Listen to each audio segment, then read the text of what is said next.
लगा लो।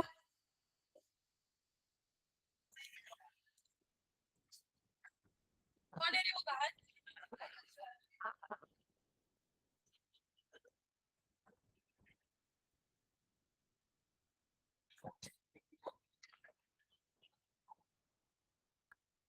Hello hello.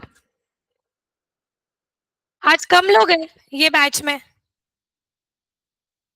Somesh, सुयांश और प्रेरणा online है। चलो ठीक है, निकालो अपने नोटबुक्स निकालो। रेगुलर नोटबुक, डिफरेंस का नोटबुक कंप्लीटेड है? लाइन नहीं बट कंप्लीट किया है। रेगुलर कंप्लीट है। जो लास्ट में आएगा डोर लगाएगा, लास्ट में आएगा डोर लगाएगा। शर्विन कॉलेज गया।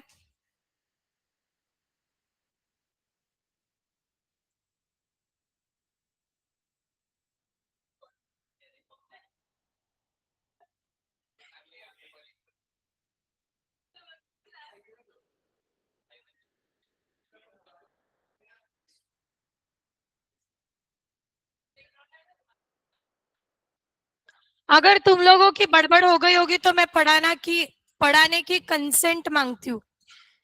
है क्या कंसेंट? ग्रांटेड? अप्रूव्ड? ठीक है। कौन वॉइड बोला? कॉन्ट्रैक्ट वॉइड है बोल रहा है? नहीं बोला।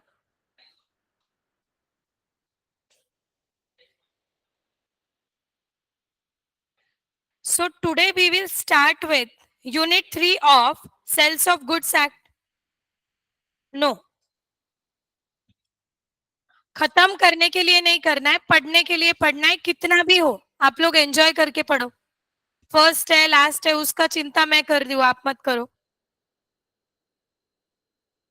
हाँ तो अच्छा उधर बैठा था, बैठ ना उधर शांति से।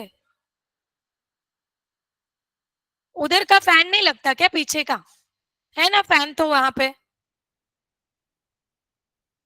इलेक्ट्रिसिटी वाया जाती है। अरे बाप रे, जिम्मेदार नागरिक।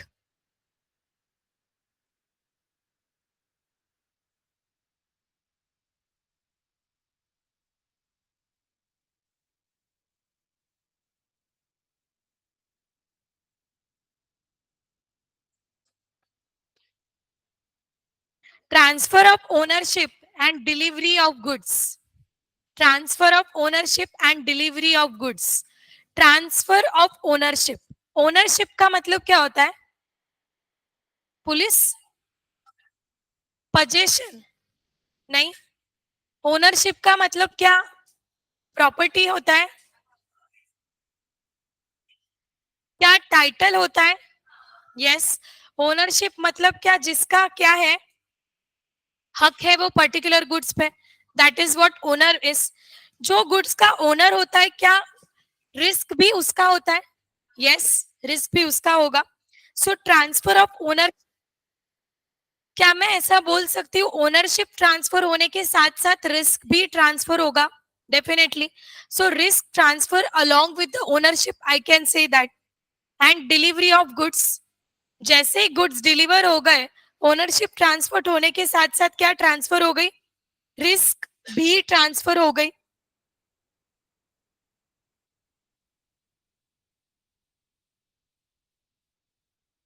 तो इसमें अपन क्या क्या चीजें देखेंगे? Passing of property. Passing of property मतलब ओनरशिप। हम ओनरशिप कैसे पास करते हैं? डिलीवरी ऑफ गुड्स करके। एंड डिलीवरी ऑफ गुड्स के साथ साथ क्या आपका रिस्क पास हो जाएगा? एक बार सेलर ने बायर को गुड्स सेल कर दिए, फिर वो गुड्स टूट भी जाए, तो उसमें सेलर का कुछ नुकसान है क्या? बायर का नुकसान है, बायर का रिस्क होगा, क्योंकि अभी buyer will be the new owner of the goods. क्या होता है passing of property? Passing of property, if the property passed to the buyer, the risk of goods sold is that of the buyer and not of the seller. Of course, phone या कोई अगर चीज seller ने buyer को cell कर दी, जैसे एक छोटू है, छोटू को नया फोन बाय करना है, सो छोटू ने क्या किया, फोन पैसे देकर फोन बाय कर लिया, और जैसे ही दुकान के बाहर आता है, शॉप के बाहर आता है, वो गिर जाता है, नीचे गिर जाता है और उसके हाथ में से फोन भी गिर जाता है। फोन गिर गया और वो उसका बॉक्स में से निकल गया था फोन, क्योंकि उसने शॉप में ही अनबॉक्सिंग करके देख लिया था।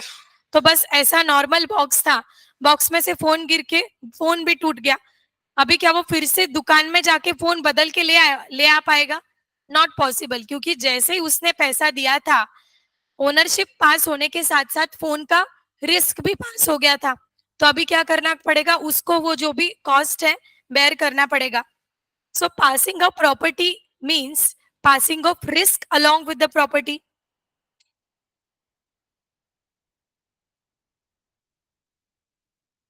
बट कुछ गुड्स ऐसे होते हैं कि जो अनसर्टेन है, या जो फ्यूचर गुड्स है मैन्युफैक्चर नहीं किए हुए। जैसे आपने क्या किया, एक ऑर्डर दिया, एक शॉप पे चले गए और आपने एक ऑर्डर दिया, आपको साइकिल चाहिए, बाइसिकल चाहिए आपको एक्सरसाइज पर्पस के लिए। और आप जो शॉप पे गए थे, वो शॉप पे ऐसे रिटेल नहीं है, वो शॉप प्रोड्यूसर है, मैन्युफैक्चरर है, उसके पास क्या है, साइकिल के अलग अलग पार्ट्स रखे हुए हैं। जैसे सीट अलग है, हैंडल अलग है, वो ब्रेक अलग है, सारी चीजें अलग अलग है, और आप ऑर्डर देने के लिए चले गए, सर हमें एक साइकिल बनवा के चाहिए। यहाँ पे जैसे ही आपने ऑर्डर दिया और आपने एडवांस भी दे दिया, आपने साइकिल का पूरा पैसा दे दिया, बोले सर हमें साइकिल बनवा के चाहिए 2 दिन में, क्या आपका रिस्क ट्रांसफर हो गया क्या? आपके पास रिस्क ट्रांसफर हो गया? Answer will be no. पर आपने तो कैश दिया ना, पैसे का पूरा पैसा चुकता किया। बट क्या वो जो गुड्स है वो ऐसे कंडीशन में है कि आप तुरंत उसको खरीद पाओ या तुरंत ले जा पाओ? Goods is not in condition that you can buy. So ये क्या फ्यूचर गुड्स हुआ? हाँ, जो गुड्स आइडेंटिफाइड होते हैं, जो गुड्स एसेटेंड होते हैं या बाय करने के कंडीशन में होते हैं, मतलब सेलेबल, जो गुड्स सेलेबल होते हैं उनका रिस्क तुरंत ट्रांसफर होता है जब प्रॉपर्टी ट्रांसफर होगी। बट जो गुड्स फ्यूचर गुड्स हैं, जो कि फ्यूचर में ट्रांसफर होने वाले हैं, उनका प्रॉपर्टी कब ट्रांसफर होगा? When goods will be handed over to you, when goods will be delivered to you. Either आपने पैसा पहले दे दिया, उससे फर्क नहीं पड़ता। बोलो।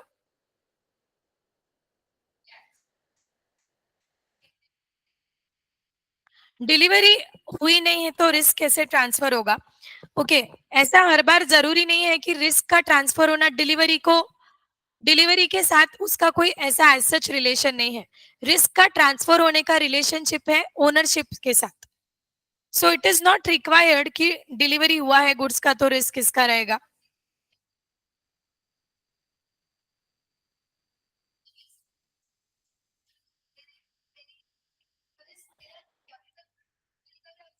सेलर का गुड्स है, सेलर का रिस्क होगा क्योंकि अभी तक ट्रांसफर नहीं हुआ है पोजेशन।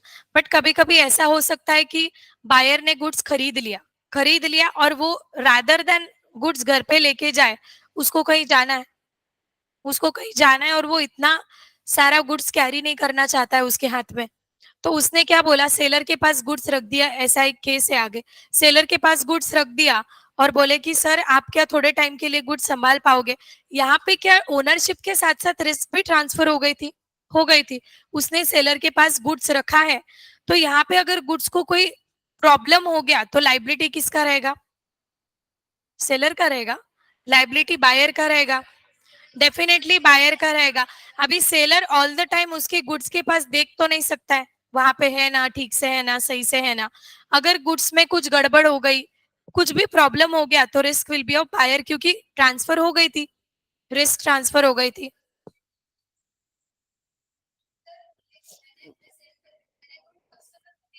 हम्म।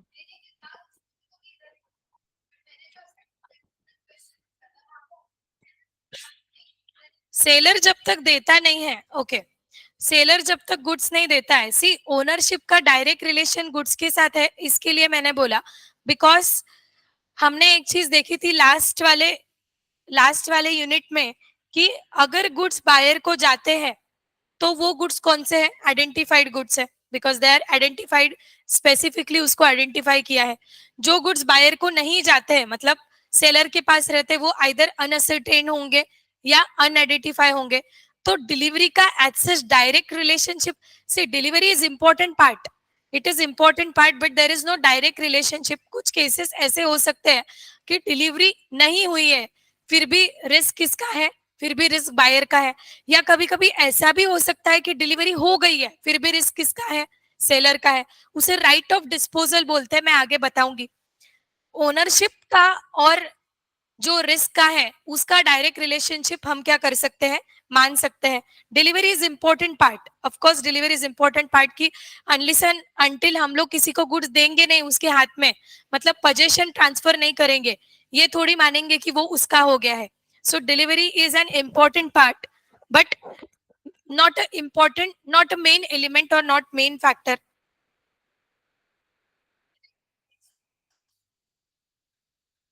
बेचने के बाद, बेचने के बाद अगर इलीगल हो गया तो बचे हुए गुड्स सारा कॉन्ट्रैक्ट वॉइड हो जाएगा, बट एक बार बेचा तो वो इसको जाएगा ना, बाहर को जाएगा, फिर सेलर का कोई जिम्मेदारी नहीं। बट सेलर के पास अगर बेच के भी कुछ एक्स्ट्रा गुड्स पड़े हैं तो वो सेलर का लॉस। बोलो।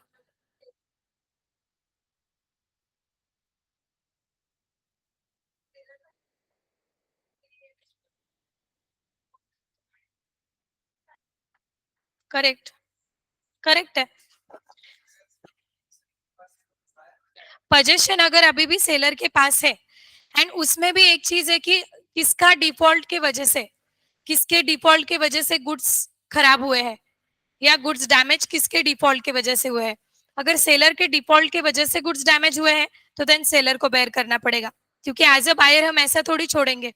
और अगर बायर्स के डिफॉल्ट की वजह से या बायर उतने टाइम में, रीजनेबल टाइम में आया नहीं गुड्स लेने, तो देन फिर वो जो रिस्क है या वो लॉस है बायर को बेयर करना पड़ेगा, because time is essential element. Identification of goods, अगर आपको गुड्स का प्रॉपर्टी ट्रांसफर करना है, डिलीवर करना है, तो गुड्स शुड बी आइडेंटिफाइड। मतलब कैसे? Identified and agreed upon. क्या वो स्पेसिफिक और एसिटेन होने चाहिए? स्पेसिफिक और एसर्टेन गुड्स हो तो ही आप खरीद के घर पे लेके जाओगे, तो ही उसका ओनरशिप ट्रांसफर होगा। जैसे कि 100 चिप्स के पैकेट वहां पे लगाए हुए हैं, उसमें से आपने दो साइड में निकाल के क्या बोला, सर मेरे को ये दो चिप्स के पैकेट चाहिए, तो क्या आपने उसको आइडेंटिफाई किया? You have identified and agreed upon. तो बचे हुए जो 98 चिप्स के पैकेट है, क्या वो अनअसर्टेन गुड्स है? These are unascertained goods. ये जो दो गुड्स है, क्या इसका ओनरशिप, रिस्क, डिलीवरी सब कुछ होगा? यस। तो ओनरशिप ट्रांसफर होने के लिए good should be identified and specific. कौन से गुड्स डायरेक्टली पास होते हैं? अगर वो स्पेसिफिक या असर्टेन हो। फ्यूचर गुड्स डायरेक्टली पास क्यों नहीं होते बायर को? क्योंकि वो अभी तक प्रिपेयर है नहीं है, बने नहीं है, रेडी नहीं है। सो जो गुड्स रेडी, सेलेबल है, मर्चेंटेबल है, सेलेबल कंडीशन में है, उसका ही ओनरशिप या रिस्क ट्रांसफर किया जा सकता है। इसके लिए passing of unascertain goods, uncertain goods को कब पास करेंगे? When the goods will be ascertain. जब उसको असर्टेन करेंगे तब हम पास करेंगे। तो अभी एक एक चीज देखते हैं। Property passes when intended to pass. अगर स्पेसिफिक या असर्टेन गुड्स है तो आपको क्या लगता है, क्या प्रॉपर्टी इमीडिएटली पास हो जाएगी? प्रॉपर्टी इमीडिएटली पास हो सकती है। गुड्स रेडी है, देने के कंडीशन में है। जैसे आपको फोन चाहिए और आप एक शॉप पे चले गए, वहां पे आईते पूरे रेडीमेड फोन रखे हुए हैं, रेडीमेड फोन रखे हुए हैं, उसमें से आपने एक फोन पिक कर लिया और जो भी उनका कॉस्टिंग है, जो भी डिस्काउंट है, सब जाके आपने पे करके उठा के लेके आए, तो क्या ये फोन मतलब स्पेसिफिक गुड्स हुआ? Yes, it is specific goods. दूसरा, अगर आपको एक ब्लेजर सिलवाना है, एक कोट सिलवाना है आपके लिए, और आप गए एक टेलर के शॉप पे, टेलर के शॉप पे गए और वहां पे आप देखने लग गए, आपके कोट के लिए सुटेबल फैब्रिक देखने लग गए। ये फैब्रिक मतलब ये जो कपड़ा है, जितना भी मीटर कपड़ा होगा, क्या ये आइडेंटिफाइड और स्पेसिफिक गुड्स है? नहीं। ये क्या है? फ्यूचर गुड्स है। फ्यूचर गुड्स है क्योंकि अभी तक इस पे काम करके आपको गुड्स का डिलीवरी मिलने वाला है। तो अगर आपका गुड्स स्पेसिफिक या एसेटेन हो तो उसका प्रॉपर्टी इमीडिएटली ट्रांसफर हो सकता है। और अगर प्रॉपर्टी ट्रांसफर हुआ तो क्या रिस्क ट्रांसफर होगा? डेफिनेटली। ओनरशिप ट्रांसफर हुआ तो risk come along with that, so risk transfer होगा। अगर आपका गुड्स फ्यूचर है तो रिस्क कब ट्रांसफर होगा? When your goods will be delivered. और जब बायर के पोजीशन में गुड्स चला जाएगा तब ट्रांसफर होगा, क्योंकि अभी तक गुड्स रेडी नहीं है। पासिंग प्रॉपर्टी के कुछ क्या है, स्टेजेस है। जैसे स्पेसिफिक गुड्स कैसा होना चाहिए? डिलीवरेबल स्टेट में होना चाहिए। डिलीवरेबल स्टेट में होना चाहिए। नहीं तो आप साइकिल खरीदने गए, साइकिल प्रिपेयर नहीं है, सीट अलग है, कवर अलग है, उसका हैंडल अलग है, ब्रेक अलग है, तो क्या ये डिलीवरेबल स्टेट में बोल पाएंगे? It is not in deliverable state. मगर बट अगर एक साइकिल वहां पे रेडी है, आप डायरेक्टली उसको लेके चला पाओगे, तो वो क्या हो गई? वो हो गई डिलीवरेबल स्टेट में। डिलीवरेबल स्टेट का मतलब होता है गुड्स डायरेक्टली हम क्या करके लेकर उसको कंज्यूम कर पाए, यूज कर पाए, that is what deliverable state is. तो अगर गुड्स डिलीवरेबल स्टेट में होगा तो property will pass immediately. Secondly, specific goods to be put in deliverable state मतलब क्या? वही साइकिल के पार्ट्स का एग्जाम्पल। अगर आपके ऑर्डर देने के बाद वो क्या करेंगे, सारे साइकिल के पार्ट्स को कंबाइन करके आपके नाम की एक साइकिल बनाएंगे, या फिर आपका केक का ऑर्डर मिलने के बाद वो केक का डो प्रिपेयर करेंगे, केक बनाएंगे आपके कस्टमाइजेशन के हिसाब से, तो वो क्या हो गया? To be put in deliverable state. जो goods to be put in deliverable state है, वो गुड्स कब ट्रांसफर हो गए? when they will be when they will be in deliverable state। जब वो बनके तैयार हो जाएगा और हम बायर को ट्रांसफर करेंगे, then it will be considered as ownership, that is property has been transferred। या कुछ गुड्स ऐसे होते हैं, स्पेसिफिक तो होते हैं, डिलीवरेबल स्टेट में तो होते हैं, बट उसका प्राइस हमें असरटेन करना होता है। मैंने एग्जाम्पल दिया था, आप शक्कर लेने गए, आपको बस 5 किलो शक्कर चाहिए, आपकी मम्मी ने बोला जा 5 किलो शक्कर लेके आ। वो शॉप, आप जो शॉप पे गए, वहां पे एक पोते में गुड्स रखे हुए हैं, पोते में शक्कर रखी हुई है, बट वो 50 किलो शक्कर रखी हुई है, क्या पूरी की पूरी चाहिए क्या आपको? Tell me, is that in deliverable state? हाँ, शक्कर काउंट करके देने लायक है तो ये डिलीवरेबल स्टेट तो हो गया, बट क्या उसको मेजर करके आपको प्राइस डिटरमाइन करके देना होगा? क्या अंदाजे दे देगा आपको वो? नहीं, उसको 5 किलो मेजर करके आपको देना होगा। तो मतलब क्या है, वो डिलीवरेबल स्टेट में गुड्स तो है, बट उसका क्या करना है, हमें प्राइस एसरटेन करना है, प्राइस आइडेंटिफाई करना है, देन हम उसे क्या बोलेंगे कि बाबा ये डिलीवरेबल स्टेट में है और ये पासिंग ऑफ प्रॉपर्टी के लिए, पासिंग ऑफ रिस्क के लिए लायक है। नाउ यू विल से, और एनी क्वेश्चन विल कम कि मैम 1 किलो का तो प्राइस ऑलरेडी डिसाइडेड होता है, तो क्यों इसका प्राइस डिसाइड करना पड़ता है? एसरटेनिंग द प्राइस का मतलब होता है वो गुड्स को क्वांटिफाई करो, गुड्स को काउंट करो, मेजर करो, then decide the price in course of dealing between the parties. बोलो। वो गुड्स असरटेन हुए, these are in deliverable state, correct है ना? कुछ गुड्स ऐसे होते हैं जो कि ऑलरेडी डिलीवरेबल स्टेट में होते हैं, जैसे 50 किलो की पूरी शक्कर डिलीवरेबल है, स्पेसिफिक ही है, डिलीवरेबल स्टेट ही है, बट हमें क्या करना है, उसका प्राइस निकालना है, उसको मेजर करके बस प्राइस निकालना है। So specific goods in deliverable state, third point पढ़ो। These are in deliverable state when the seller has to ascertain the price, and as soon as seller ascertain the price, goods क्या हो जाएंगे, passing of property के लिए, passing of ownership, passing of risk के लिए eligible हो जाएंगे, लायक हो जाएंगे। एक ऐसा ग्राफ बनाया था मैंने सिंपल करने के लिए, सी, दिख रहा है? दिख रहा है क्या ग्राफ? ये देखो, फर्स्ट नंबर देखो, specific goods in deliverable state, जो ऑलरेडी स्पेसिफिक है, जो ऑलरेडी डिलीवरेबल स्टेट है, उसका क्या प्रॉपर्टी इमीडिएटली ट्रांसफर होगा? Yes, property transfer to the buyer when the contract of sale is made. जैसे ही बायर ने सेलर को बात की, सर हमें ये गुड्स चाहिए, वैसे ही मतलब कॉन्ट्रैक्ट ऑफ सेल जैसे ही बना, वैसे ही क्या प्रॉपर्टी ट्रांसफर हो जाएगी? यस, ट्रांसफर हो जाएगी। क्या ये चीज इमटेरियल है, दैट प्राइस पेमेंट और डिलीवरी? समझा बायर, सपोज अगर बायर बोला सर मैं प्राइस रात को आके दे जाऊंगा, या मैं 2 दिन में आपको थोड़ा थोड़ा करके प्राइस दूंगा, या सेलर ने बोला कि डिलीवरी मैं कल दूंगा, इससे कुछ फर्क पड़ता है क्या? It doesn't make any sense. जब आपके गुड्स डिलीवरेबल स्टेट में हो और कॉन्ट्रैक्ट ऑफ सेल बन जाए, तब प्रॉपर्टी क्या हो जाएगी, इमीडिएटली किसको ट्रांसफर हो जाएगी? Property will immediately transfer to the buyer. Second है specific goods to be put in deliverable state. अभी to be put in deliverable state है, तो क्या प्रॉपर्टी ट्रांसफर होगी क्या इमीडिएटली? नहीं, property will transfer where seller does some action to put goods in the deliverable state. Seller ने क्या किया, पार्ट्स को जोड़ना चालू कर दिया, केक का ऑर्डर प्रिपेयर करना चालू कर दिया। तो सेलर ने ऐसी कोई हरकतें की तो उससे पता चलेगा कि ये क्या हो गए हैं या ये क्या होने वाले हैं, डिलीवरेबल स्टेट में होने वाले। या थर्ड है specific goods in deliverable condition, they are already saleable, deliverable condition में है, but seller has to do something to ascertain the price. तो जैसे ही सेलर प्राइस को असरटेन करेगा वैसे ही प्रॉपर्टी क्या हो जाएगी, बायर को ट्रांसफर हो जाएगी। और प्रॉपर्टी के साथ साथ क्या रिस्क ट्रांसफर होगा, डेफिनेटली रिस्क ट्रांसफर होगा। नेक्स्ट है goods must B ascertain, where there is a contract of sale of unascertained goods, no property in the goods transferred to the buyer unless and until it is unascertained। जब तक वो goods ascertain नहीं होता है तब तक buyer को property transfer हो ही जाएगी क्या, नॉट पॉसिबल। आपका डिलीवरेबल स्टेट में होना चाहिए और आपका गुड स्पेसिफिक और आइडेंटिफाइड होना चाहिए। And in case your goods is unascertained, उसको किस में कन्वर्ट करना चाहिए, एसरटेन में कन्वर्ट करना चाहिए।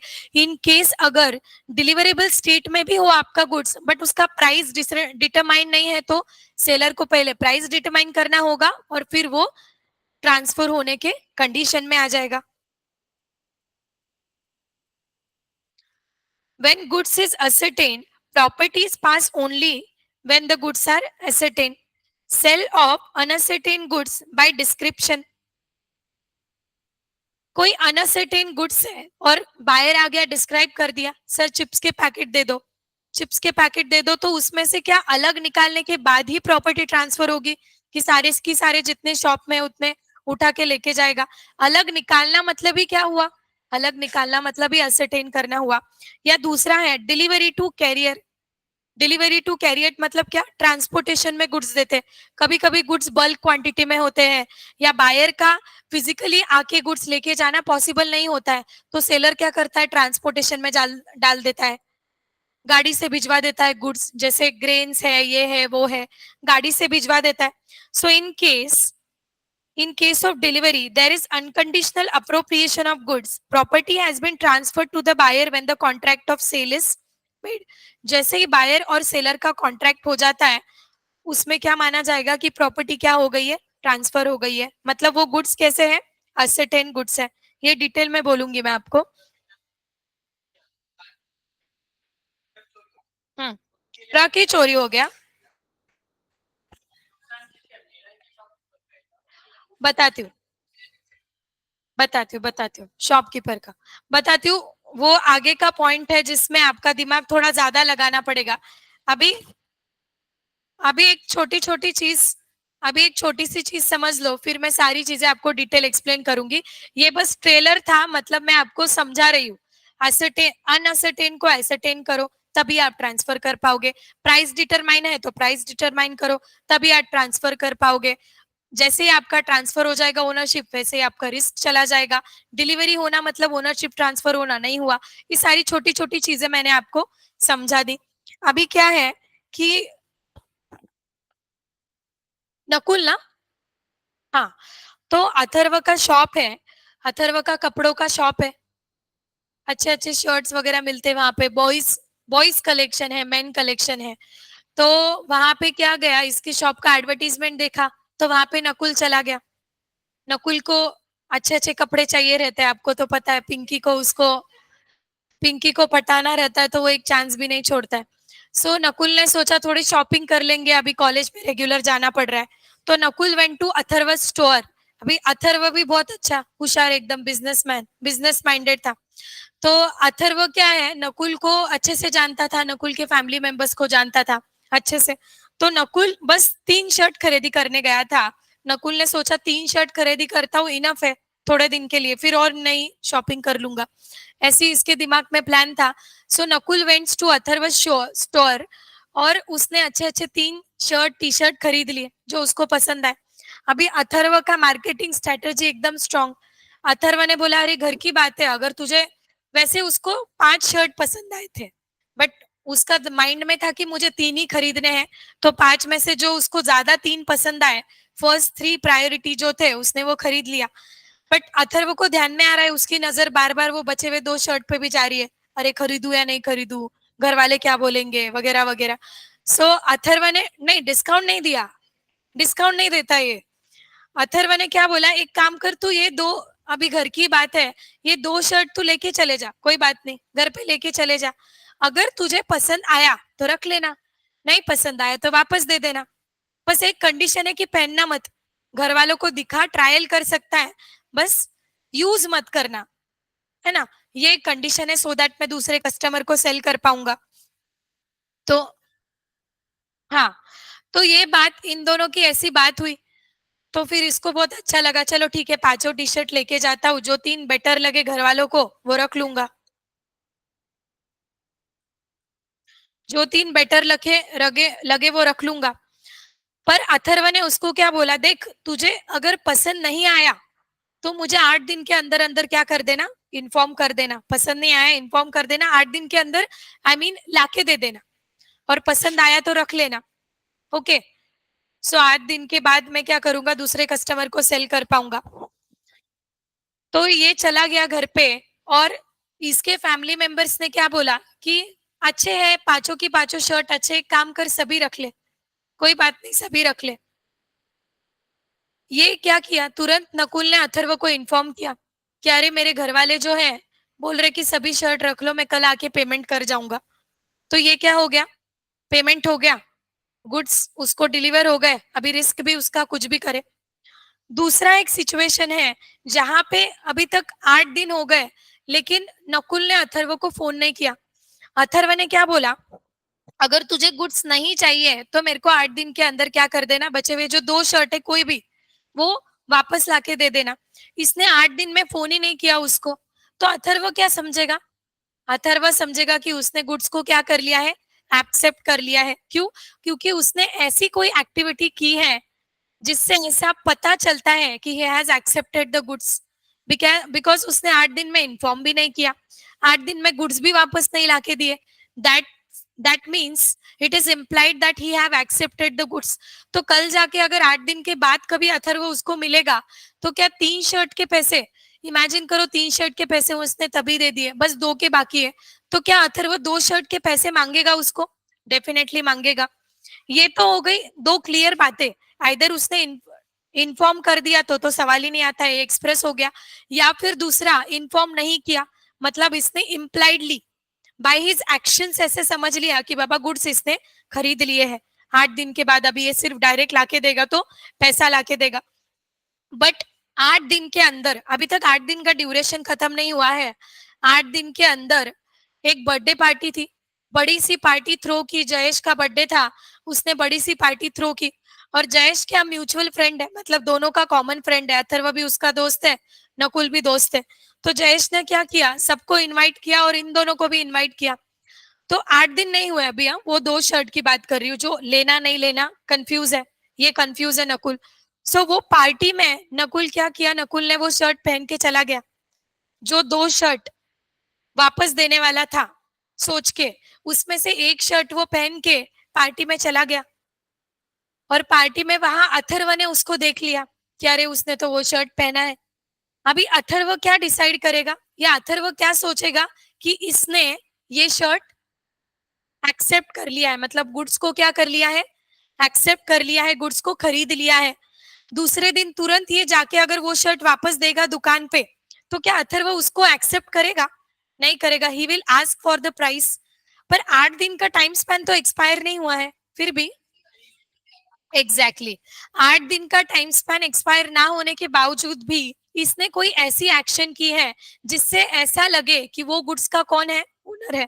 जो खुद गुड्स का ओनर है, क्या गुड्स को यूज कर पाता है, यस। जो गुड्स का ओनर है, क्या वो गुड्स को सेल कर पाता है, हाँ। जो गुड्स का ओनर है, क्या वो किसी को गिफ्ट कर पाता है, यस। प्लेज करेगा, बेल करेगा, कुछ भी करेगा, क्योंकि वो ओनर है। तो उसने एज अ ओनर जो हरकत करना था वो कर लिया। सो अथर्व विल अज्यूम कि अभी बचे हुए एक शर्ट का क्या पेंडिंग है, कंफर्मेशन पेंडिंग है, आइदर 8 दिन के अंदर लाके देगा, नहीं तो वो खुद ही रख लेगा। तो इसने वो वाली एक्टिविटी किया, कुछ शर्ट पहन के आया, या और जितने भी सारे आए थे, सो इसने क्या किया, अपने नकुल ने प्रसाद को, वो जो 2 शर्ट थे उसमें से एक शर्ट खुद पहना, और प्रसाद जो उसका दोस्त है, एक शर्ट प्रसाद को पहनने को दे दिया, चल बोले तू भी पार्टी में आ रहा है दोनों नए कपड़े पहन के जाते। अथर्व को तो पता है उसके दोनों शर्ट्स। वहां पे अथर्व ने देख लिया, नकुल को देख लिया, प्रसाद को देख लिया। अभी अथर्व क्या समझेगा, क्या नकुल ने दोनों की दोनों शर्ट को अप्रूव या एक्सेप्ट कर लिया है? यस, क्योंकि नकुल ने कुछ ऐसी एक्टिविटी की है जो कि सिर्फ कौन कर सकता है, सिर्फ एक जेन्युइन ओनर या बायर ही कर सकता है। उसने गिफ्ट किया शर्ट, जो कि सिर्फ बायर कर सकता है ना। सो अगर अप्रूवल सिग्निफाई कर दिया, सबसे पहले मैंने जो सिचुएशन दिया था, नकुल ने डायरेक्टली तुरंत कॉल करके बोल दिया था कि मैं पांचों की पांचों शर्ट बाय कर रहा हूँ, रख रहा हूँ। गौरव सो गया क्या, कि है ही नहीं क्लास में? तेरे को सोना होगा तो मेरे क्लास में किसी को भी सोना होगा तो बाहर जाके सोफे पे मस्त सो जाओ। मेरे क्लास में अलाउड नहीं है वो पर्सन। यहाँ पे ना कोई पिक्चर चल रहा है, मूवी चल रही है जो आप खाओगे क्लास में, सोओगे। और इतना तो समझना चाहिए, अभी तुम लोग कितने नंबर ऑफ स्टूडेंट्स कम है, तो कोई कुछ भी एक्टिविटी कर रहा है तो इधर से दिखता है, पूरा भरा हुआ हो तो भी दिखता है, तुम तो आधे भी नहीं हो। हर एक का एक्टिविटी ध्यान में आएगा मेरे को। तू उधर सरक, तू थोड़ा इधर सरक साहिल, वो दिखेगा मेरे को जरा। और तू उधर सरक, गौरव इधर सरक। हाँ, गाड़ी में क्या है? हाँ, सो आइदर सिग्निफाई कर दिया अप्रूवल, मतलब बोल दिया तो अप्रूवल हो गया। सेकेंडली, सिग्निफाई तो नहीं किया बट टाइम पीरियड एक्सपायर हो गया, तो भी ये अप्रूवल माना जाएगा, because time period has been expire. 8 दिन जा चुके हैं, अथर्व मानेगा 8 दिन हो गए, मतलब इसने खरीद ही लिया, कुछ बोला नहीं। या फिर बायर ने कोई ऐसी एक्टिविटी किया which is equivalent to purchase the goods, जैसे किसी को गिफ्ट करना, सेल कर देना, खुद वापरना। सो ये equivalent to buy the goods है। हाँ, तो ये माना जाएगा कि that will be consider as valid sale. ये जो हरकत की थी अथर्व ने, मतलब 2 गुड्स उसने ऐसे ही दे दिए थे, 2 शर्ट नकुल को ऐसे ही दे दिए थे, जा बोले तेरे को पसंद आया तो रख लेना, नहीं तो वापस कर देना। ये कंसेप्ट को बोला जाता है गुड्स सेंड ऑन अप्रूवल, या फिर सेल और रिटर्न बेसिस, इधर खरीदो या रिटर्न कर दो। ये कंसेप्ट को बोला जाता है goods sent on approval. Goods लेके जाओ, अप्रूवल मिला तो ठीक है, नहीं तो वापस लाओ। या फिर सेल और रिटर्न बेसिस, ये कंसेप्ट है। अच्छे से समझा? अच्छे से समझा क्या? मैं यहाँ पे रीड करती हूँ, मतलब मैंने जो बोला वो कुछ मिस ना हो। When goods are delivered to the buyer on approval or on sell or return basis, the property therein passes to the buyer. Property buyer को कब पास होगी? When he signifies his approval. Signify करना मतलब क्या? सामने वाले को बताना, इन्फॉर्म करना। signifies his approval about the acceptance or maybe non acceptance, or does any other act adopting the transaction. उसने इधर क्या किया, सिग्निफाई किया, बताया, या ट्रांजैक्शन अडॉप्ट कर रहा है ऐसा कुछ एक्ट किया, या बिना बताए डायरेक्टली इसके जीपे पे पेमेंट ट्रांसफर कर दिया, वो भी क्या होता है, वो भी एज गुड एज बाय करना ही हुआ, है ना। दूसरा है इफ ही डज, ही का मतलब यहाँ पे बायर है। If buyer does not signifies his approval or acceptance to seller and retain the goods without giving notice of rejection, 8 दिन के अंदर उसने ये भी नहीं बोला कि मैं गुड्स को रिजेक्ट कर रहा हूँ, या वापस भी लाकर नहीं दिए, इसका मतलब क्या हुआ कि उसने गुड्स रख लिए हैं, ले लिए हैं।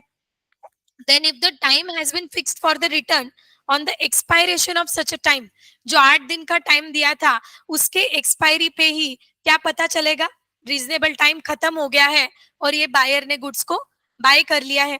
या फिर he does something to the goods which is equivalent of accepting the goods, जैसे गिफ्ट करना, जैसे प्लेज करना, या आगे किसी को रीसेल करना, ये सारा कौन कर सकता है? ये सारी चीजें सिर्फ बायर ही कर सकता है।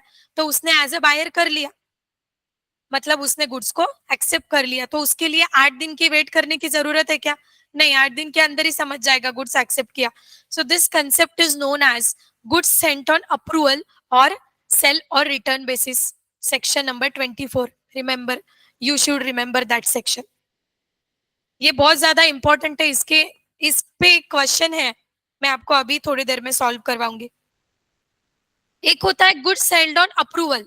गुड सेंड ऑन अप्रूवल मतलब क्या, अभी पैसा दिया है, अभी तक पैसा नहीं दिया है, बस गुड्स लेकर गया है बायर, बाद में देगा पैसा टाइम के अंदर, रीजनेबल टाइम का। एक होता है सेल फॉर कैश ओनली, मतलब कैश हो तो ही गुड्स लेकर जाओ, और रिटर्न एक कंसेप्ट है, the property therein does not pass to the buyer until the terms is complied. मतलब बायर क्या बोल रहा है कि अपने पास गुड्स ले जाओ, वापर के देखो, ट्राई करके देखो, ऐसा कोई सीन नहीं है। अगर आपको कोई गुड्स खरीदना है तो कैश दो और गुड्स को लेकर जाओ। जो आपके इलेक्ट्रॉनिक्स होते हैं इसके मामले में ऐसी चीज होती है, good sale on cash basis, कि आपको कोई भी फोन जो रैंडमली पसंद आया वो आपको 8 दिन के लिए वापरने को दिया जाता है क्या? सेकेंड हैंड में हो सकता है, बट जो आप फर्स्ट हैंड फोन खरीदते हो, नया फोन खरीदते हो, उसमें ऐसा होता है? नहीं होगा। लैपटॉप में नहीं होगा, इलेक्ट्रॉनिक के केस में नहीं होगा, बाकी चीज में भी पॉसिबल है। तो that is sale for cash only और रिटर्न। इधर कैश देके खरीदो, नहीं तो फिर रिटर्न कर दो, हम आपको लेके जाने नहीं देंगे। नहीं तो अगर ऐसा होता तो आप हर 8-8 दिन में नया नया फोन वापरते थे। आज 8 दिन नया फोन, फिर नया फोन, क्योंकि विद इन टाइम वापस दे देते थे ना। सो ऐसा इलेक्ट्रॉनिक के केस में नहीं होता है, ज्वेलरी गोल्ड के केस में नहीं होता है, क्योंकि उसका प्राइस फ्लक्चुएटिंग है।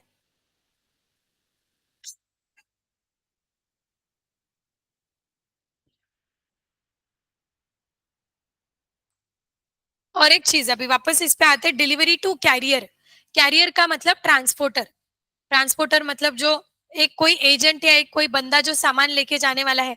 एक बायर है, एक बायर ने 100 kgs ऑफ 1 क्विंटल गेहूं खरीद लिया, 100 kgs ऑफ गेहूं खरीद लिया, और उसने क्या बोला सेलर को, सर पैसे दे जाता हूँ, डिलीवरी घर पे भिजवा दो, डिलीवरी घर पे भिजवा दो। तो सेलर ने बोला ठीक है, शाम तक डिलीवरी आ जाएगी गुड्स की, पैसे दे दिए हैं। तो जैसे अभी गुड्स किसके पास है? सेलर के पास है। जैसे ही सेलर ने गुड्स को डिलीवरी बॉय के पास, या जैसे ही सेलर ने गुड्स को वो डिलीवरी पर्सन के पास हैंड ओवर किया, as soon as goods has been hand over from seller to the delivery boy or to the carrier, it is assumed as if property has been transferred. Property has been transferred. Does risk transfer along with the property? Yes. उसमें भी एक चीज है, right of disposal. Right of disposal अगर seller ने reserve नहीं किया, right of disposal का मतलब होता है कि वो गुड्स को मेरे डायरेक्शन पे आइदर डिस्पोज करो, गोडाउन में डालो, या वापस लेके आओ। बोलो, बताती हूँ। हम्म।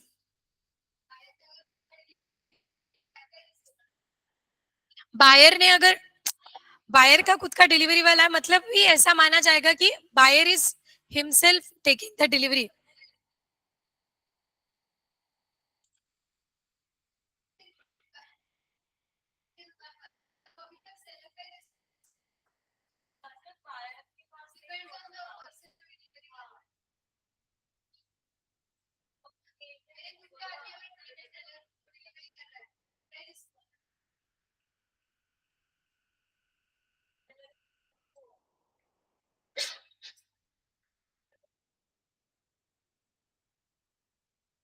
मैं समझाती हूँ, किसको मेरे से समझना है।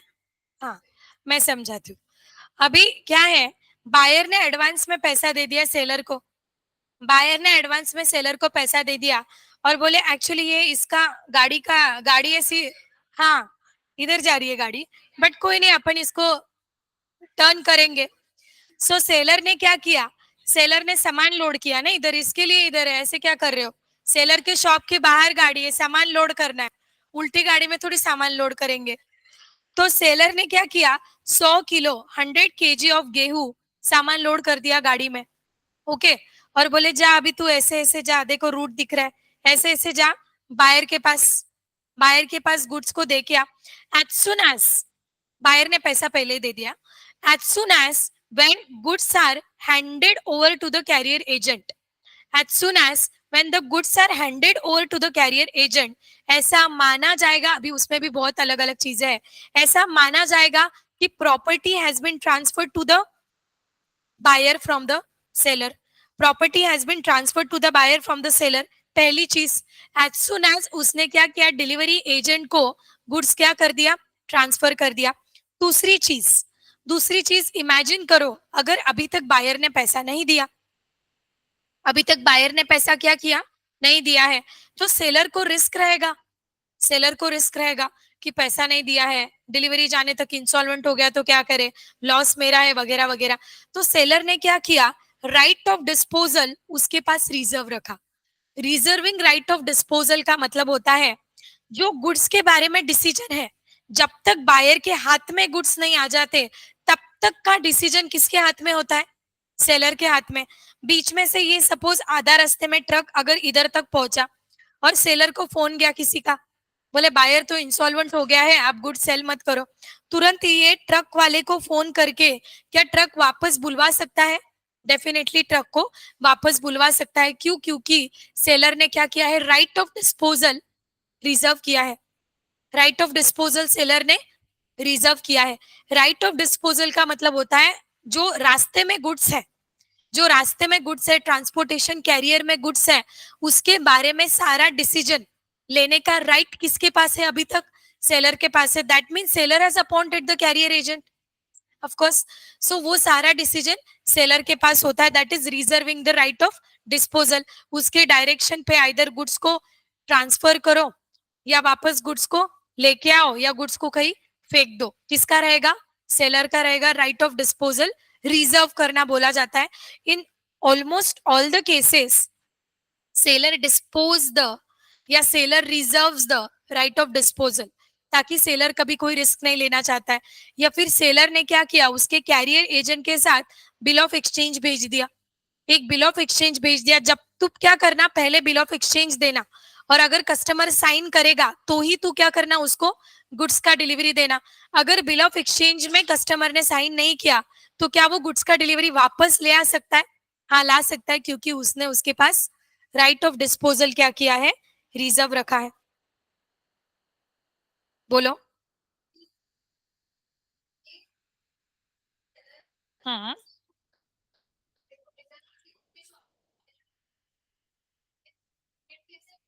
सेलर के खुद के शॉप का आदमी डिलीवरी करेगा या बायर का खुद का आदमी गुड्स बाय करने जाएगा, that will be agency relationship.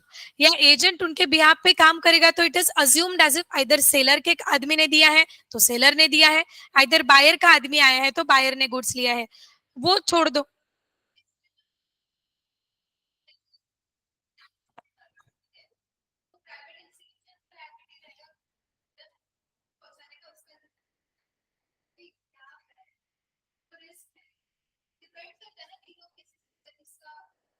Depend करता है, तीनों केसेस में अलग है।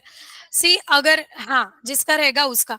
ये अगर सपोज प्राइवेट, किसका, प्राइवेट एजेंसी का बात किया, अभी जो आजकल अभी घर अगर शिफ्ट भी करना है तो डंजो वगैरह जो छोटी मोटी आपके गुड्स है, अगर वो गुड्स पहले ही फोटो वगैरह निकाल के लेते हैं तो डंजो करते मतलब एक जगह से दूसरे जगह पे गुड्स देते। अगर वो गुड्स डैमेज हुआ तो से जो डंजो जो गुड्स दे रहा है, मतलब सेलर बोलूंगी थोड़ी देर के लिए, तो वो जो सेलर है वो भी क्या लाइबल रहेगा क्या? नहीं, उसकी तो लाइबिलिटी तभी खत्म हो गई as soon as a delivered the goods to the carrier agent. अभी गलती किसका है? Carrier agent. So we can sue Dunzo company, company को अपन स्यू कर सकते हैं। बट अगर सेलर का आदमी दे रहा है तो इसी ऐसा माना जाएगा एज इफ सेलर ने ही गुड्स डिलीवर किया है, then liability would be of seller. Buyer का आदमी है तो वो अल्टीमेटली बायर ही है, बायर का एजेंट है तो liability would be of buyer. But कुछ केस है जहां पे राइट ऑफ डिस्पोजल, सेलर ने राइट ऑफ डिस्पोजल रिजर्व कर लिया, अभी तक बायर का पैसा नहीं आया है, उसको भरोसा नहीं है, वो गुड्स वहां पे उसके गोडाउन के सामने रखेगा और बोलेगा पहले पैसा दे फिर मैं गुड्स यहाँ पे लोड करवाता हूँ। तो इसका मतलब क्या हुआ, राइट ऑफ डिस्पोजल सेलर ने अपने पास रिजर्व करके रखा है, सेव करके रखा है। Right of lien, right of lien तभी खत्म होता है एज सुन एज आप गुड्स का डिलीवरी छोड़ते हो। Right of lien can only be exercise when goods are with you, when goods are with you. जैसे ही सेलर ने गुड्स निकाल कर कैरियर में दे दिए, right right to retain the goods, मतलब राइट ऑफ डिस्पोजल क्या हो जाएगा, राइट ऑफ लीन खत्म हो जाएगा, then he will have right to regain the goods. एक होता है right to retain the goods, एक होता है right to regain the goods. Retain करने का मतलब मेरे ही गुड्स मेरे पास रखना, मेरे ही गुड्स मेरे पास रखना, जिसे हम लीन बोलते हैं। ये मेरे पास ही था, ये मेरे पास ही रखूंगी, किसी ने सिक्योरिटी देके लोन लेकर गया, अभी वो लोन का पैसा नहीं दे रहा है, मेरे पास ही था security, so I am keeping it with me, that is right of lean. But मैंने ये क्या किया, कस्टमर ने मेरे को कांटेक्ट किया, मैम ये जो आपके पास गुड्स है ना, प्लीज मुझे, मेरा एक आदमी भिजवा रहा हूँ, प्लीज मुझे गुड्स भिजवा दो, कैरियर से भिजवा दो, मैं आपके पैसे भी भिजवा ही रहा हूँ. उसने मुझे फ्रॉड किया. जैसे मैंने मेरे पास से इसका पोजीशन छोड़ा, मेरा राइट ऑफ लीन क्या हो जाएगा, खत्म हो जाएगा. देन मेरे पास क्या राइट रह जाता है, I have right to regain the position. मैं कैसे उसको रीगेन कर सकती हूँ, कैसे कर सकती हूँ, if seller keeps the right of disposal with him, then he can regain the goods. Direct carrier वाले को फोन करेगा, अरे बायर तो इंसॉल्वेंट हो गया, क्या कर, गाड़ी घुमा, वापस लेके आ गुड्स, उसको मत दे. या फिर बायर रेडी नहीं है प्री पेमेंट करने को, तो क्या कर, तुरंत गाड़ी घुमा. इसको बोला जाता है right to regain the goods. Retain मतलब अपना ही गुड्स अपने पास रखना, रीगेन मतलब चला गया गुड्स उसको रीगेन करना. ऐसा नहीं कि मैंने मेरे ही कैरियर वाले को गुड्स दिया है, फिर भी क्या गुड्स का पोजीशन मेरे से छूटा, हाँ मेरे से छूटा मतलब मेरा लीन वाला राइट खत्म हो गया. उसको उठाओ, साक्षी पानी वानी पी लो. हाँ बोल.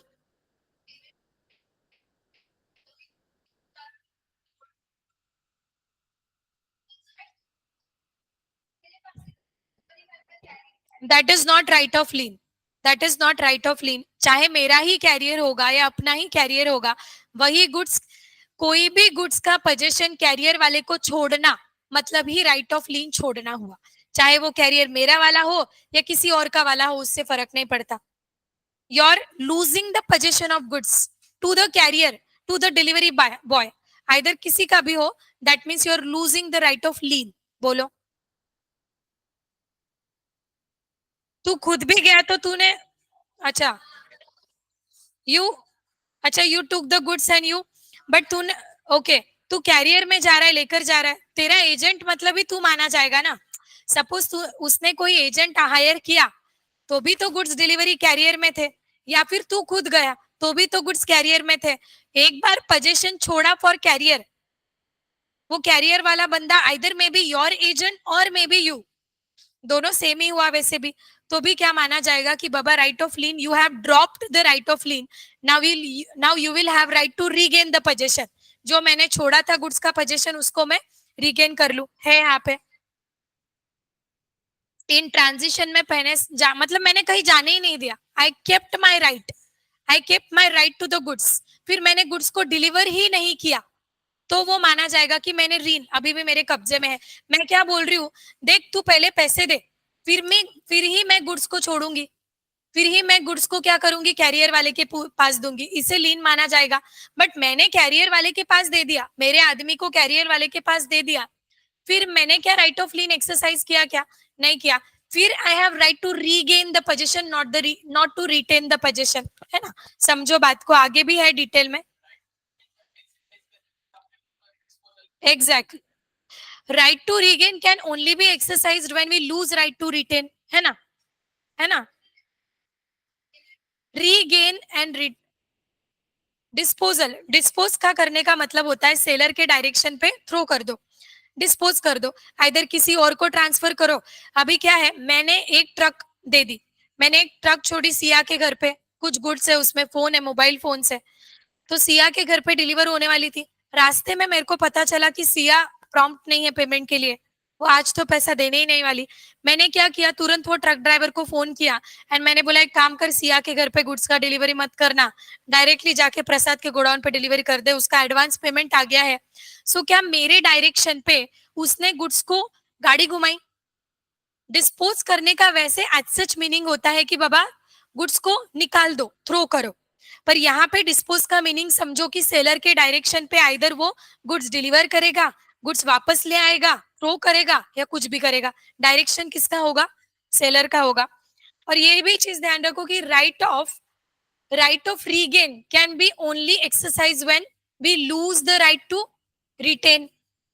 सिंपल.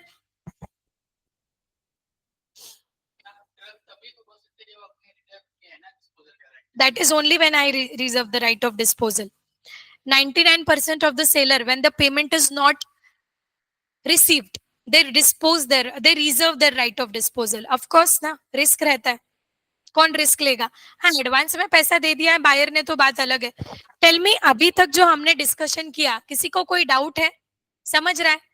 अपन लिख के लेंगे और अच्छे से समझेंगे, आपको लिखते लिखते लिखते कंसेप्ट क्लियरिटी होगा। A B C D 4 point है, वैसे आपको ज्यादा लिखना नहीं है, सारे मैंने चार्ट्स बना के रख दिए हैं। ओके, सो अच्छे से यूनिट का नाम लिख लो, यूनिट का नाम लिख लो मस्त पैकी। Transfer of ownership and delivery of goods, transfer of ownership and delivery of goods.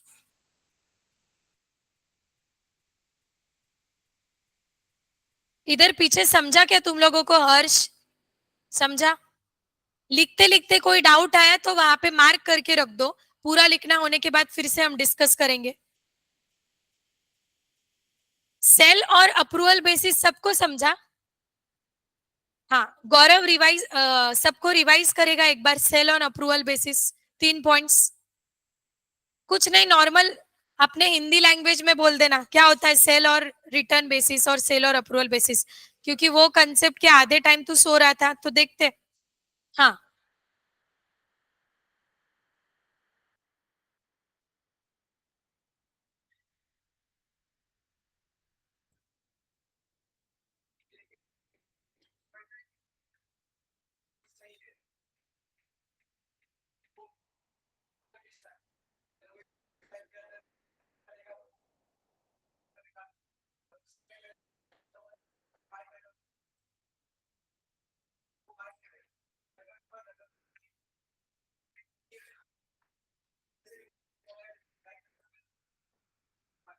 Bye कर लिया, या फिर उसने कुछ ऐसा ट्रांजैक्शन किया which is equivalent to add of the transaction, तो उससे भी तुझे पता चल जाएगा कि उसने बाय कर लिया है, and you will ask for the payment. Pledge किया, सेल किया, गिफ्ट किया, बेलमेंट किया, कुछ भी किया तो बायर ही वो कर सकता है। हाँ चलो, transfer of ownership and delivery of goods लिख लिया नाम?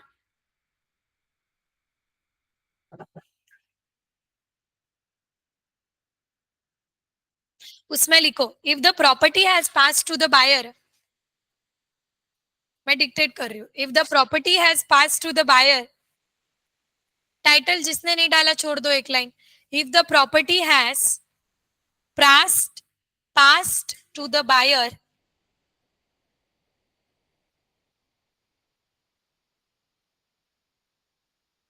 the risk of goods sold किसका रहेगा?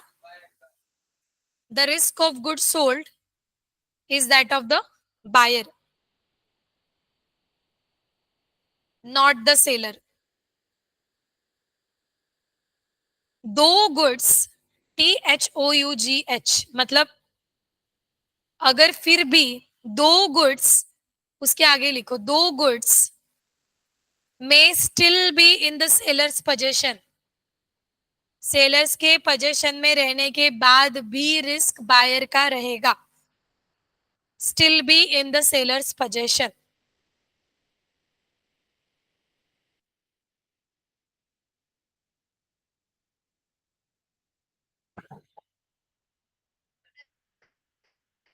नहीं, ओनरशिप लिखो। इसके सारे सेक्शंस आपको लिखना है, ओके? ये चैप्टर यूनिट के सारे सेक्शंस आपको लिखना है, और क्या याद रखना है वो बताऊंगी। लिखो, पासिंग ऑफ गुड्स, अच्छे से चार्ट बना लो। There are 3 stages, 1 2 3। स्टेज 1 का सेक्शन है 20, देन 21, देन 22। मस्त पैकी चार्ट बना लो, ऑनलाइन वाले भी चार्ट बना लो। ये ए पॉइंट होगा आपका, जो है वो ए पॉइंट होगा, which is passing of asset in goods. नीचे से स्टेजेस करके लिख लेना।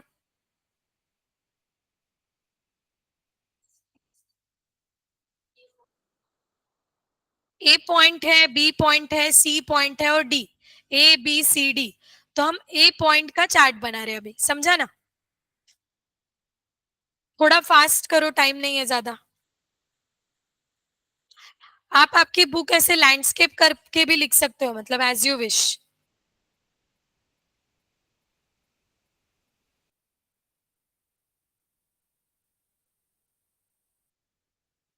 Passing of ascertain goods A point का नाम होगा. देन आपको स्टेजेस का चार्ट बनाना है 1 2 3 और उसके सेक्शंस भी कोट करना है. बहुत टाइम नहीं लगना चाहिए इसको. आप आपके थोड़े अलग अलग कलर्स वगैरह यूज कर सकते हो.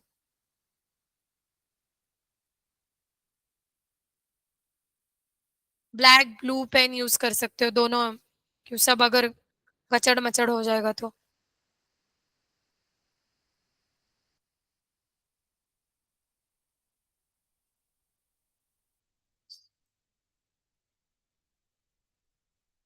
क्या हुआ साहिल, कोई डाउट? देखो एक अंदाजा ले लो, जूम करूं? अच्छा, दो दो पॉइंट जूम करूं क्या? पहले फर्स्ट 2 पॉइंट लिख लो, फिर मुझे बोलो, फिर मैं थर्ड पॉइंट जूम करती हूँ. प्रॉपर्टी ट्रांसफर टू द, मैं डिक्टेट करूं क्या? First point, property transfer to the buyer when the contract of sale is made.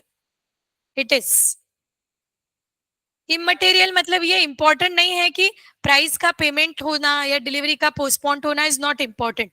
जैसे ही कॉन्ट्रैक्ट बन गया आपका, प्रॉपर्टी ट्रांसफर हो जाएगा.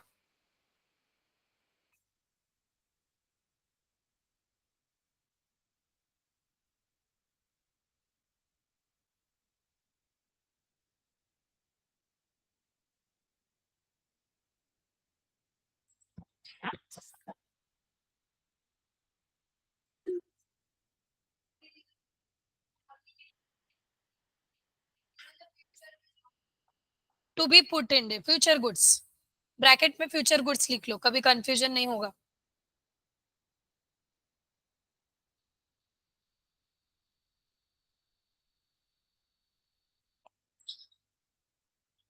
मुझे ऐसे आज एक्सपेक्टेड था कि बहुत ट्रैफिक लगेगी, बट ऐसा तो कुछ नहीं था. कल रहेगी क्या टुमारो? आज हाँ.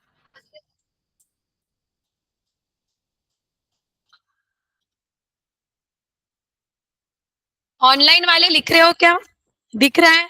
प्रेरणा, सुयांश, आर्या. आर्या ऑनलाइन कैसे है? ओए, आर्या चौधरी. अच्छा, आर्या इज ऑनलाइन, कोई नहीं. झालं का? नंबर 1 का सेक्शन है 20, सेक्शन नंबर 2 का है 21. आप ऊपर सेक्शंस कोट करो तो भी चलेगा, हो जाना चाहिए ना. नंबर 3 देखो, पॉइंट पॉइंट नंबर 3 देखो. Specific goods in deliverable condition, but seller has to do something to ascertain the price.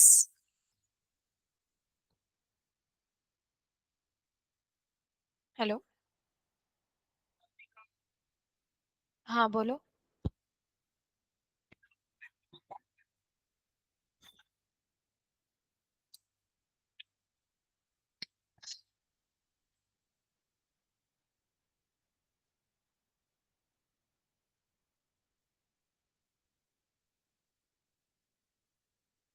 Second point, अच्छा.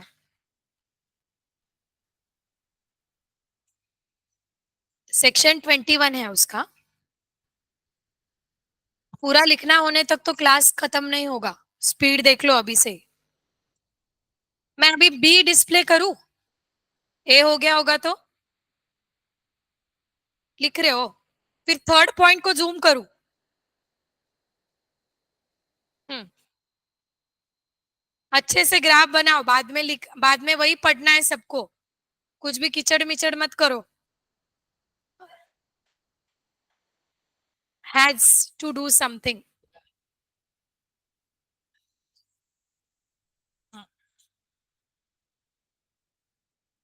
4 to 5 हार्डली याद रखने हैं, जिसमें sale on approval which is 24 is important. ये 20 21 22 ये 3 रखने हैं आपको याद.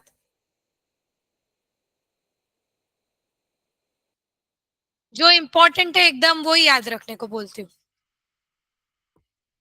हर क्यू का जवाब नहीं होता. सीए फाउंडेशन में आपको सेक्शंस याद करना इज नॉट कंपलसरी, बट कुछ सेक्शंस अगर आप कोट करके आंसर लिखो. ये वाले जो मैं कंपलसरी करवा रही हूँ वो क्वेश्चन आने के आपको 90% चांस है.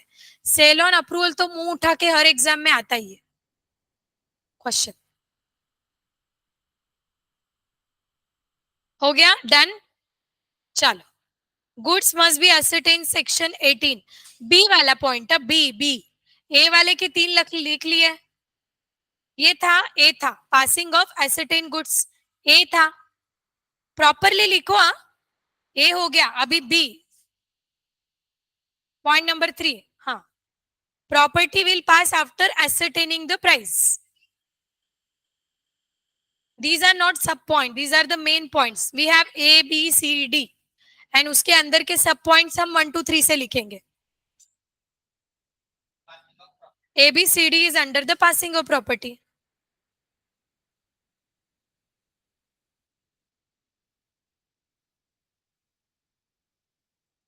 B लिखो, when goods must be ascertained, section 18। उसका भी ऐसा ग्राफ है, देखो। पहले B का ऐसा लिखो, B के दो कॉलम बनेंगे, B के दो कॉलम बनेंगे। Property pass only when the goods are ascertained। नहीं, these two are rule।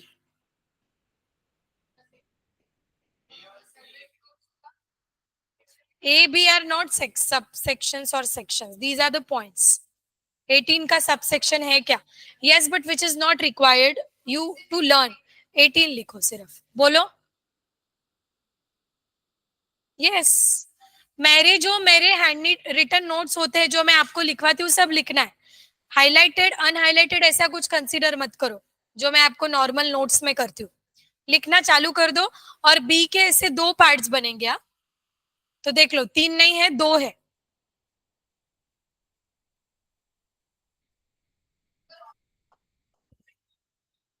Not in deliverable state. Goods ascertain होने चाहिए। अभी कुछ अनअसर्टेन गुड्स होते हैं, वो कब डिलीवर होंगे? When they will be ascertain. तो वही हमको बोलना है। Delivery to the carrier, delivery to the carrier का सेक्शन लिखना कंपलसरी है, 23(2)। And sale of unascertain goods by description का सेक्शन है 23(1), 23(1), 23(2। चलो इतना हो गया है, मतलब आपका। एक बार वन, एक बार एक साइड लिख लो, एक एक साइड लिख लो। ऑनलाइन वाले दिख रहा है, स्क्रीन दिख रहा है? लिखते जाओ, लिखते जाओ।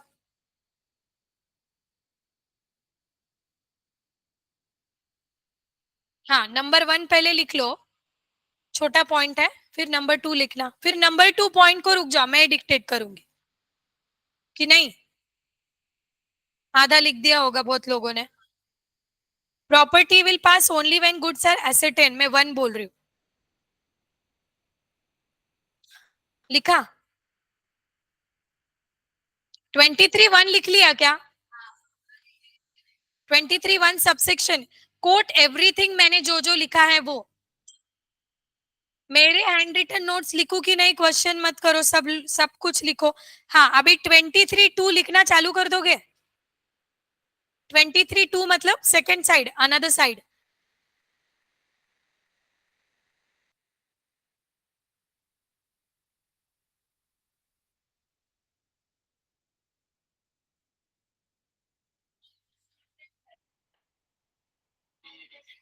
In case of delivery, there is unconditional appropriation of goods. In case of delivery, there is unconditional appropriation of goods. Property has been transferred to the buyer when contract of sale is made. Unconditional appropriation of goods. Unconditional goods को appropriate करना मतलब क्या? Hand over to the carrier. There should not be any condition. Right of disposal अगर reserve किया तो वो unconditional appropriation बन जाता है। दैट इज मेरे डायरेक्शन पे तेरे को काम करना है। You have to appropriate the goods on my direction.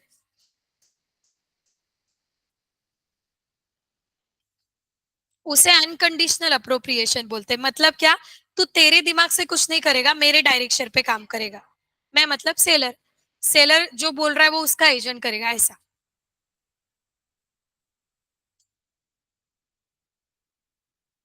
लिख लिया? अभी सी पॉइंट लिखना है। सी कौन सा था? सेल और रिटर्न बेसिस वाला था।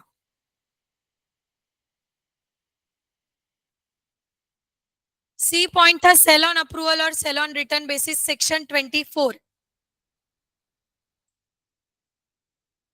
लिखो पॉइंट सी। ए हो गया, बी हो गया।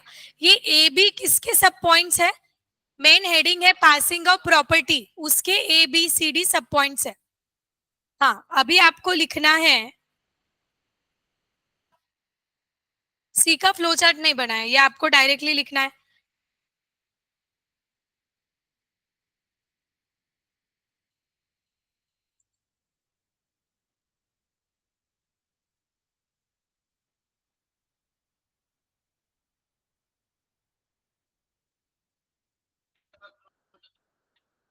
चलेगा? ये तीनों पॉइंट सभी के सभी लिख दो रे, इंपॉर्टेंट है। डिक्टेट करूं? चलो। गुड्स सेंट ऑन अप्रूवल और ऑन सेल और रिटर्न बेसिस, 24। मैं डिक्टेट कर रही हूँ, राइट? आप लिख रहे हो, है ना? हाँ। सेक्शन 24 लिखो। When goods are delivered to the buyer, when goods are delivered to the buyer on approval basis, when goods are delivered to the buyer on approval basis, the property therein, the property therein passes to the buyer. सब लोग इधर ही देख रहे हो, मतलब मैं dictate ना करूं? Property therein passes to the buyer dash, number 1 point लिखो। when buyer signifies his approval, when buyer signifies his approval or acceptance, when buyer signifies his approval or acceptance to the seller, to the seller, or does any act adopting the transaction, or does any act adopting the transaction. Number 2, if buyer does not signifies his approval. Number 2, if buyer does not signifies his approval but retain the goods, but retain the goods, does not signifies his approval but retain the goods without giving, but retain the goods without giving notice of rejection, then on the expiry of fixed time, retain the goods without giving notice of rejection, retain the goods without giving notice of rejection. मैंने थोड़ा short करके बोला है, without giving notice of rejection, then on expiry of fixed time, then on expiry of fixed time,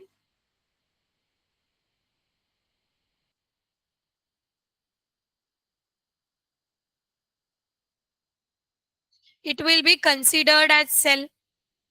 Then on expiry of fixed time, it will be considered as sell. Number 3 लिखो।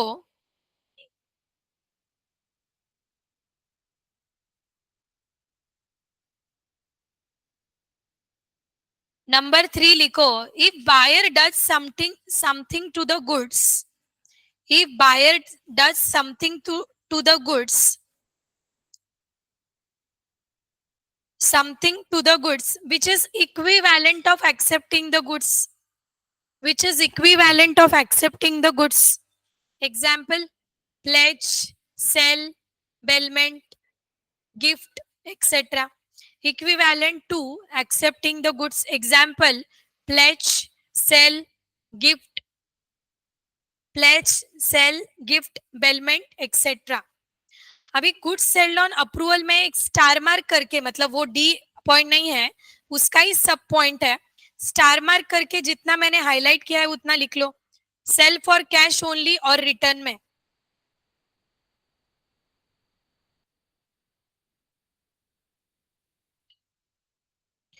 सिर्फ क्या करना है आपको, इतना ही लिखना है, एक लाइन लिखना है. सेल फॉर कैश ओनली और रिटर्न में जो हाईलाइट किया है वो एक लाइन लिख दो.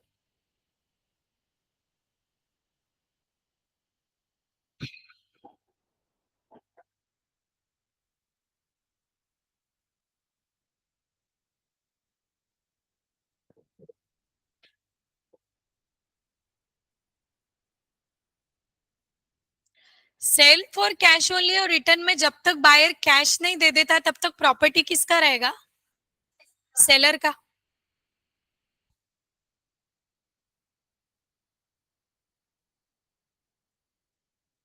ए बी सी पॉइंट है, सी का ही ये थोड़ा छोटा, उसमें सब पॉइंट समझ लो.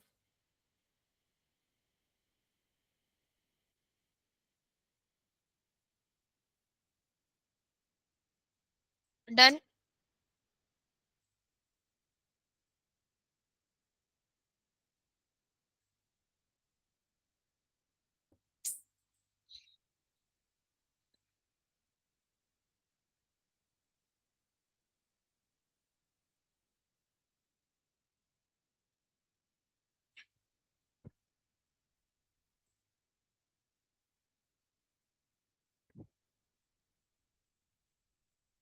डी लिखो, मैं डिक्टेट करूंगी.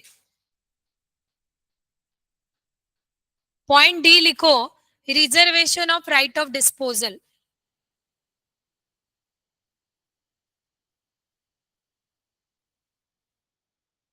Reservation of right of disposal.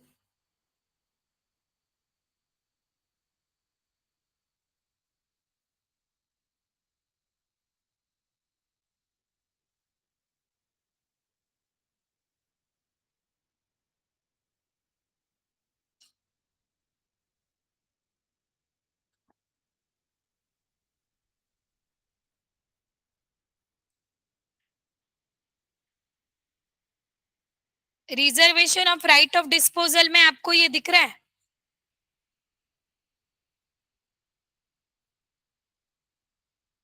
Reservation of right of disposal में ये दिख रहा है क्या, यहां से यहां तक मैंने जो ब्लैक से मार्क किया है प्लस हाईलाइट भी कर दिया है.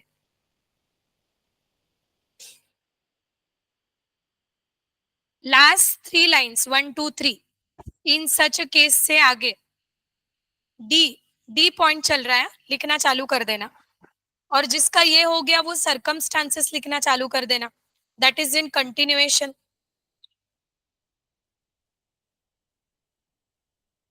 स्क्रॉल करती हूँ, मतलब both the points you can write. Give me a minute.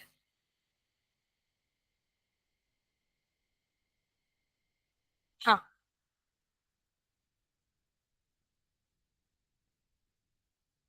क्या करो, ये ऊपर का लिखो और फिर सरकमस्टांसेस लिखना चालू कर दो, उसमें नंबर 1 लिखो, नंबर 2 मत लिखना, नंबर 2 के लिए कुछ और है.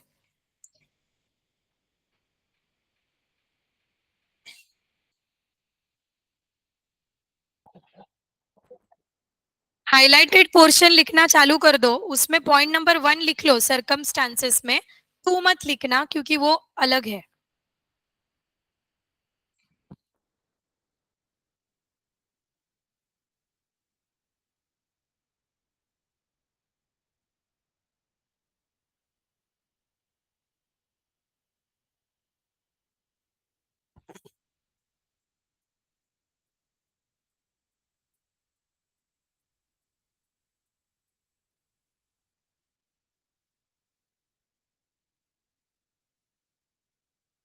प्रेरणा, सुयांश लिख रहे हो क्या तुम लोग?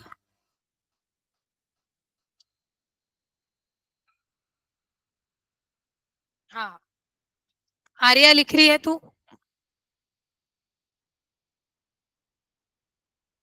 ओके.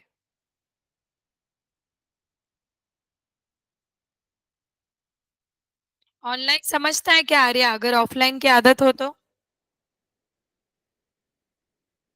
कौन सी आर्या है ये? Arya Chaudhary.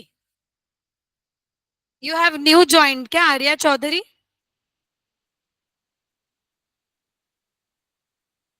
Okay, so from today you have join. You will be online for permanent क्या? Okay. So after some days you will be added in our group. एक ग्रुप बनाया है हमने लॉ के related. So you will be added you in the group. Group में सारे update मिल जाएंगे आपको, है ना? अभी के लिए जो मैं पढ़ा रही हूँ वो लिखना चालू कर दो. जो पेंडिंग है उसके नोट्स आ जाएंगे आपके पास.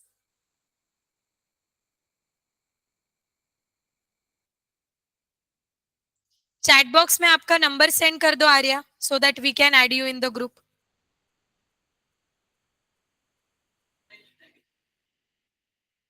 नहीं बेटा, जितना हाईलाइट किया है उतना पूरा.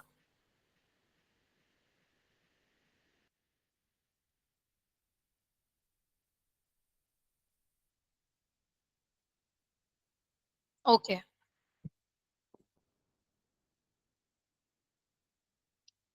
ये लेक्चर जब रिकॉर्ड होता है तो चैट्स नहीं होते ना सेव?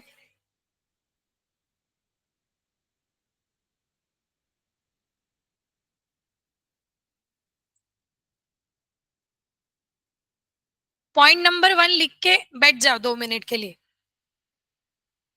ऊपर का तो हो गया ना 3 पॉइंट्स.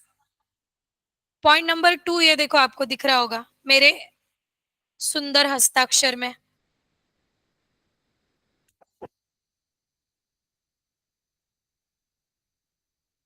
पॉइंट नंबर 1 के बाद 2 मैंने जो लिखा है वो लिखना है.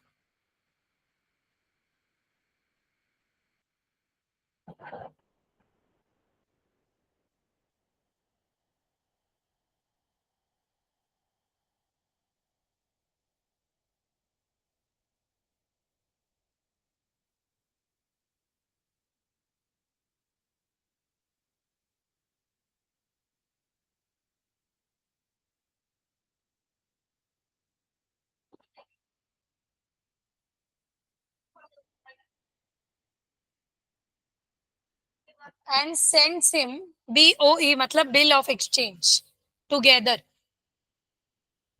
With the bill of lading और रेलवे रिसिट. 1 पॉइंट नहीं, किसका नहीं हुआ point number 1?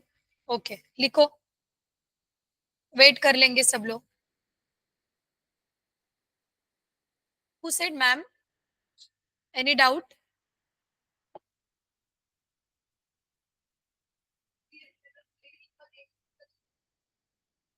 Bill of lading, railway receipt, these are the proof of document. हमने अगर मतलब कैरियर किया तो चिट्ठी निकलती है एक. रेलवे से किया तो RR निकलता है. ट्रेन से किया तो अलग, ट्रक से किया तो अलग, तो उसको वो नाम है अलग अलग. अगर शिप से भेजे गुड्स तो डॉक वारंट निकलता है. हाँ, डॉक्यूमेंट टू टाइटल.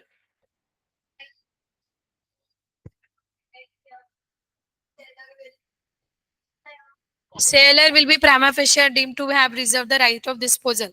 मतलब अगर सेलर ने खुद डिस्क्राइब किया है या कुछ ऐसी एक्टिविटी किया है तो it is assumed as if seller ने क्या किया है, उसके पास राइट ऑफ डिस्पोजल रखा है. प्राइमा फिशिया मतलब प्रायर टू. पहले राइट सेलर का, फिर बायर का.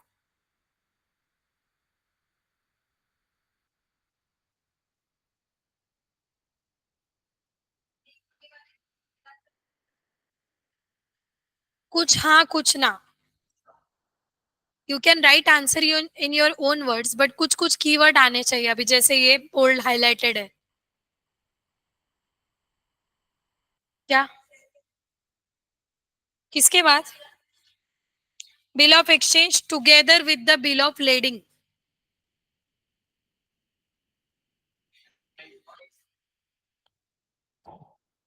प्राइस एंड है वो, मेरा एंड है. मस्त है ना? Price and sends him BOE मतलब bill of exchange together with the bill of lading railway receipt to secure the payment. लिखा क्या उन्नति? 0.1 नहीं हुआ? 2 लिखो।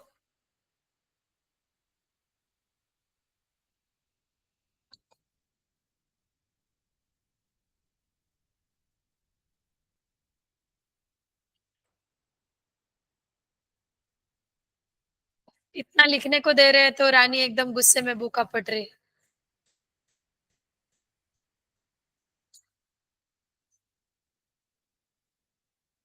हो गया डन, इतना लिख के रुक जाओ, ब्रेक ले ले। जिनका हो गया वो can take break. Wait wait wait, 2 तक है ना अपना?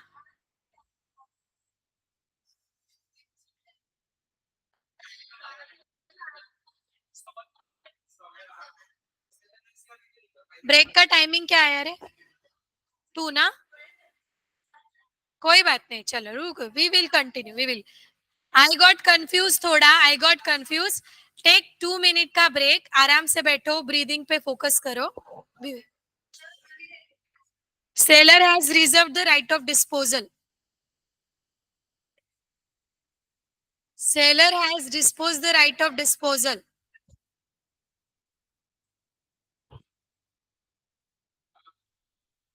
मैं जल्दी जाऊं?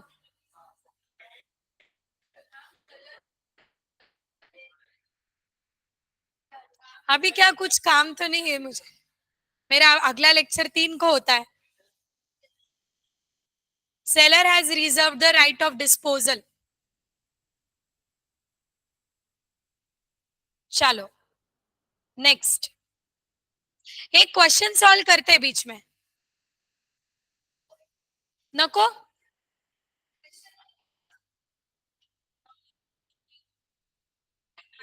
ऐसे कैसे सिखा दो बट क्वेश्चन तुमको?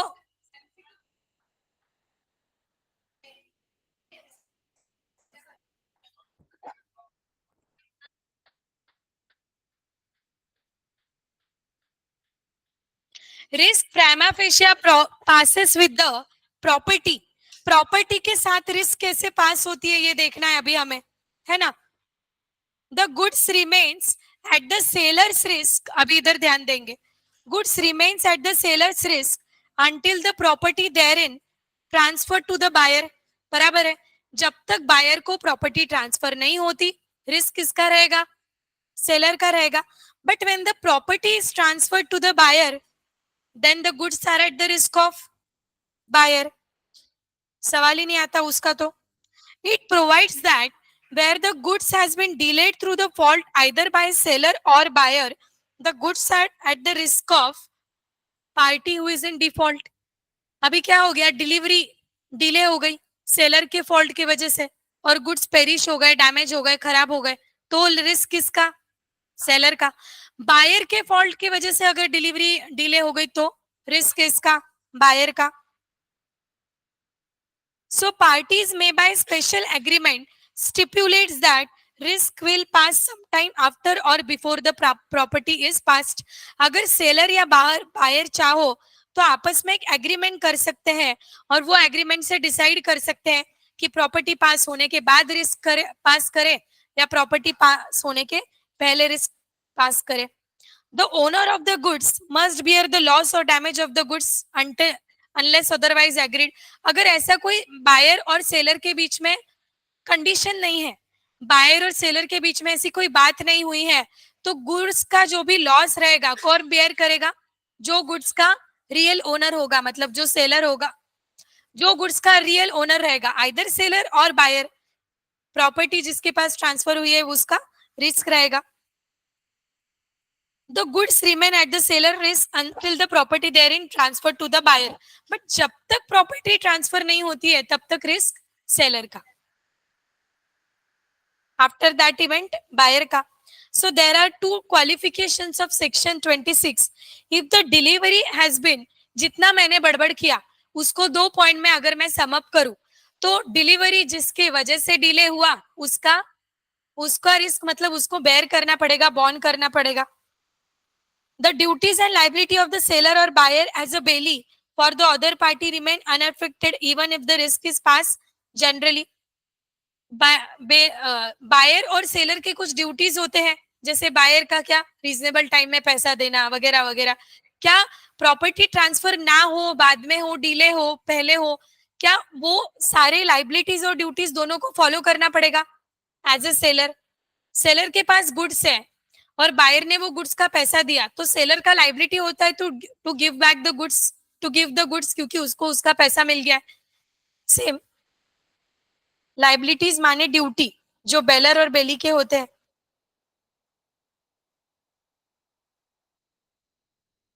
देन है ट्रांसफर बाय नॉन ओनर।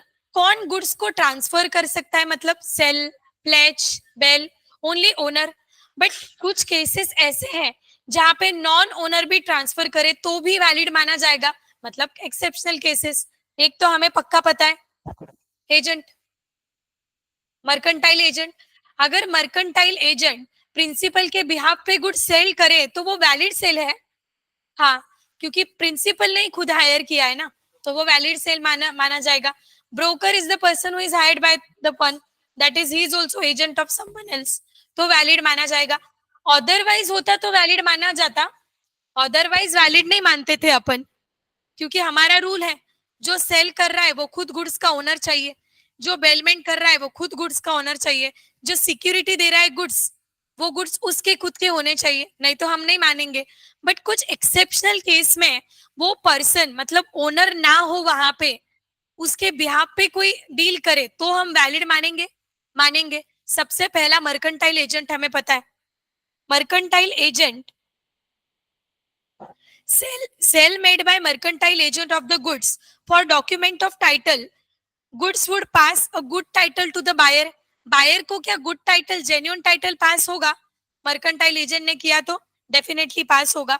उसके लिए कुछ कंडीशंस है। क्या कंडीशन है? If he was in position of the goods, वो गुड्स किसके पास होने चाहिए? मर्केंटाइल एजेंट के पास होना चाहिए। देन मर्केंटाइल एजेंट कैसे एक्ट करना चाहिए? He should act in the ordinary course of business, normal business hours में काम करते करते उसने एक्ट करना चाहिए, एंड उसने गुड फेथ में एक्ट करना चाहिए, मतलब कोई फ्रॉडुलेंट इंटेंशन या कोई धोखेबाजी के इंटेंशन से नहीं। अगर ये तीनों एक्टिविटी फुलफिल होते हैं, तीनों कंडीशंस फुलफिल होते हैं, और मर्केंटाइल एजेंट ने अगर प्रिंसिपल के बिहाफ पे कुछ एक्टिविटी किया है, तो क्या वो वैलिड सेल माना जाएगा इवन विदाउट ओनर? यस। एक रूल है हमारा ट्रांसफर बाय नॉन ओनर का कि nemo dat Kwid non habet. इसका मतलब है no one can give what he does not have. मतलब जिसका जो ओनर है वही दूसरे को बेटर टाइटल दे सकता है, कोई दूसरा दे सकता है क्या? यही रूल के हम कुछ एक्सेप्शंस देख रहे हैं। मर्केंटाइल एजेंट तो खुद ओनर नहीं है, फिर भी उसने क्या बायर को बेटर टाइटल दे दिया? यस, क्योंकि वो बायर के बिहाफ पे काम कर रहा है इसके लिए। बट क्या तीन कंडीशंस फुलफिल होने चाहिए? अगर मर्केंटाइल एजेंट का फ्रॉडुलेंट इंटेंशन होगा तो देन वो गुड फेथ का पॉइंट फुलफिल नहीं होगा, तो देन ऐसा नहीं माना जाएगा कि उसने क्या किया है, ओनर के बिहाफ पे काम किया है, अलग से काम किया है माना जाएगा। दूसरा एक है जॉइंट ओनर। जॉइंट ओनर का मतलब होता है एखादे गुड्स के या एखादे प्रॉपर्टी के एक से ज्यादा ओनर है। हो सकता है, हो सकता है दो दोस्तों ने आपस में गुड्स खरीदी कर लिए, दो दोस्त है आपस में गुड्स खरीदी कर लिए, और वह क्या कर रहे हैं, सीजनल गुड्स खरीदी करते हैं, सीजनल फ्रूट्स में बिजनेस कर रहे हैं, तो क्या फ्रूट्स उनके लिए गुड्स हुआ? हाँ, उनके लिए गुड्स हुआ। यस, तो जॉइंट ओनर मतलब एक गुड्स को, एक गुड्स को एक से ज्यादा लोग होल्ड कर रहे हैं। जैसे ये ऐसे 4-5 मोबाइल है मेरे पास, और मेरे एक दोस्त ने, हम दोनों ने मिलके ये मोबाइल खरीदे, और हम क्या कर रहे हैं, मार्केट में सेल कर रहे हैं, फिर उससे जो पैसा आ रहा है उससे और 5 मोबाइल खरीद रहे हैं। ऐसा हमारा दोनों का क्या है, एक काइंड ऑफ बिजनेस है, हम दोनों जॉइंट ओनर्स हैं। जितने भी गुड्स आते हैं वो बिजनेस में, वो सारे गुड्स के मैं भी ओनर हूँ और वो भी ओनर है, तो इसे क्या जॉइंट ओनर बोला जाएगा, माना जाएगा। That will be consider as joint owner. Either मैं सेल करूं कस्टमर को तो कस्टमर को वैलिड टाइटल मिलेगा, आइदर वो सेल करे कस्टमर को तो भी वैलिड टाइटल मिलेगा। So sale by either of the joint owner will get valid title. बोलो।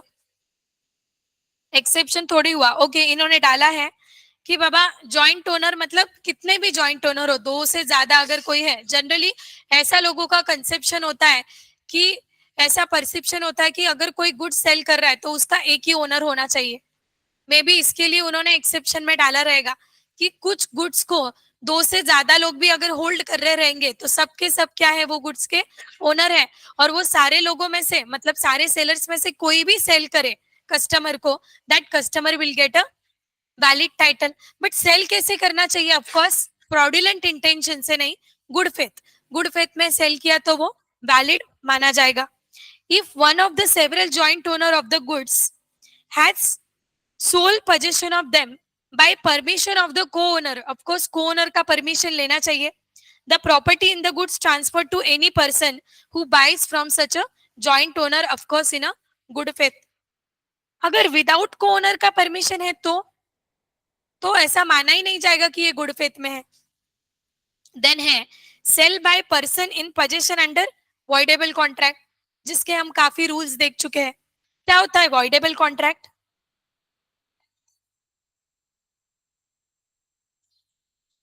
The agreement is voidable at the option of one party but not at the option of another or other or others. Okay, so अगर voidable contract के possession में goods है और उसने सामने वाले या किसी को बेच दिया तो ऐसा बोल रहे कि वैलिड टाइटल मिलेगा उसको। कैसे ऐसे?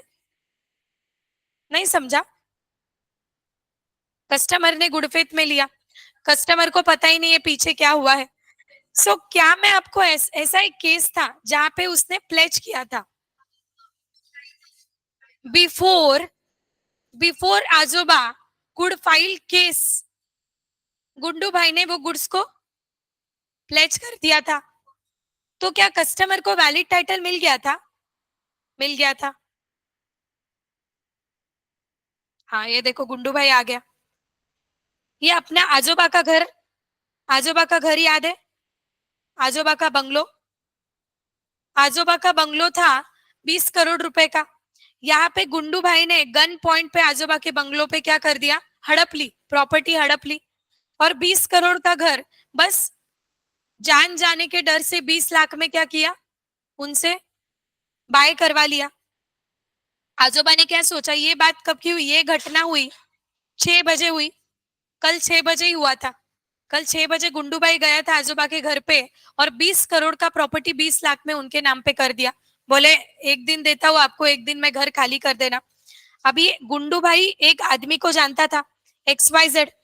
XYZ एक बड़ा बिजनेसमैन था, XYZ को जानता था और उसने क्या किया? वो जो 20 करोड़ का घर है उसको तो 20 लाख में मिल गया था। तो उसने सोचा कि ये XYZ को मैं क्या करता हूँ, 15 CR में, 15 करोड़ में सेल कर दूंगा। ये 6 बजे जो घटना हुई, 6 बजे किस्सा हुआ, तो आजोबा ने क्या सोचा? मैं कल के कल पुलिस को जाके सारी बात इन्फॉर्म कर दूंगा। कल के कल पुलिस को जाके, मेरी इतनी मेहनत की कमाई है, इतना महंगा घर है, इतना बंगलो है, मैं ऐसे ही नहीं किसी गुंडे के हाथ में जाने दूंगा। तो गुंडू भाई को ये बात की भनक थी कि आजोबा दूसरे दिन क्या करने वाले हैं? पुलिस को इन्फॉर्म करने वाले हैं। आज कल कितने बजे हुआ था ये? 6 बजे। आज आजोबा 11 बजे जाने वाले थे पुलिस के पास, जाके भी आ गए रहेंगे, 2 बजते आए। तो कल ही कल ही 9:30 बजे गुंडे ने क्या किया? कल शाम में 9:30 बजे गुंडे ने ये घर XYZ को कितने में बेच दिया? 15 करोड़ में डील डन कर दिया। क्या अभी तक ये कॉन्ट्रैक्ट आजोबा ने रेप्यूडिएट किया है? अभी तक ये कॉन्ट्रैक्ट आजोबा ने रेप्यूडिएट नहीं किया है। तो मतलब इसका अल्टीमेट ओनर तो गुंडू भाई है ना, फॉर द टाइम बिंग। और गुंडू भाई ने XYZ को जब ये घर बेचा, घर की बात कर रही हूँ, सोगा में घर नहीं आता है, गुड्स समझ लो। आजोबा ने, गुंडू भाई ने ये XYZ को जब ये गुड्स बेचे, वो टाइम पे कॉन्ट्रैक्ट तो वैलिड था, 9:30 बजे तो कॉन्ट्रैक्ट वैलिड था। तो क्या XYZ को कोई आइडिया थी कि पीछे क्या हुआ है, चोरी का माल है, डरा के धमका के लेके आया है, वॉइड है, वॉइडेबल है? XYZ को कुछ आइडिया नहीं। XYZ ने जेन्यूनली 15 करोड़ रुपया देकर क्या कर लिया? गुड्स को बाय कर लिया 15 करोड़ रुपया देकर। क्या XYZ को वैलिड टाइटल मिलेगा? XYZ की will get valid title. So in case of voidable contract के अंदर अगर किसी पार्टी के पास गुड्स का पोजेशन हो, क्या गुंडू भाई के पास ये गुड्स का पोजेशन था? हाँ, but under which contract valid था वो? That was a voidable contract. So under any voidable contract, if possession of the goods is with any party, if that is with the Gundu भाई ने डरा धमका के वो गुड्स उसके पोजेशन में ले लिया था, मतलब voidable contract के अंदर वो गुड्स क्या है, उसके पोजेशन में है. Before before anyone could cancel the contract, who is anyone?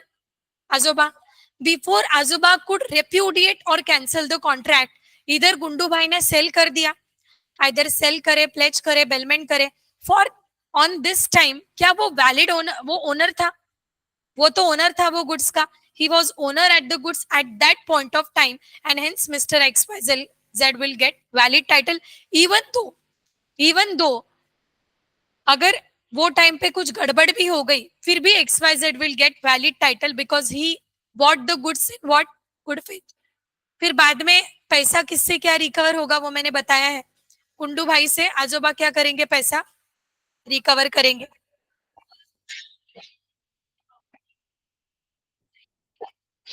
Then नहीं होगा बिकॉज बिफोर आजोबा को रिप्यूडिएट द कॉन्ट्रैक्ट, गुंडू भाई ने तो वो सेल कर दिया.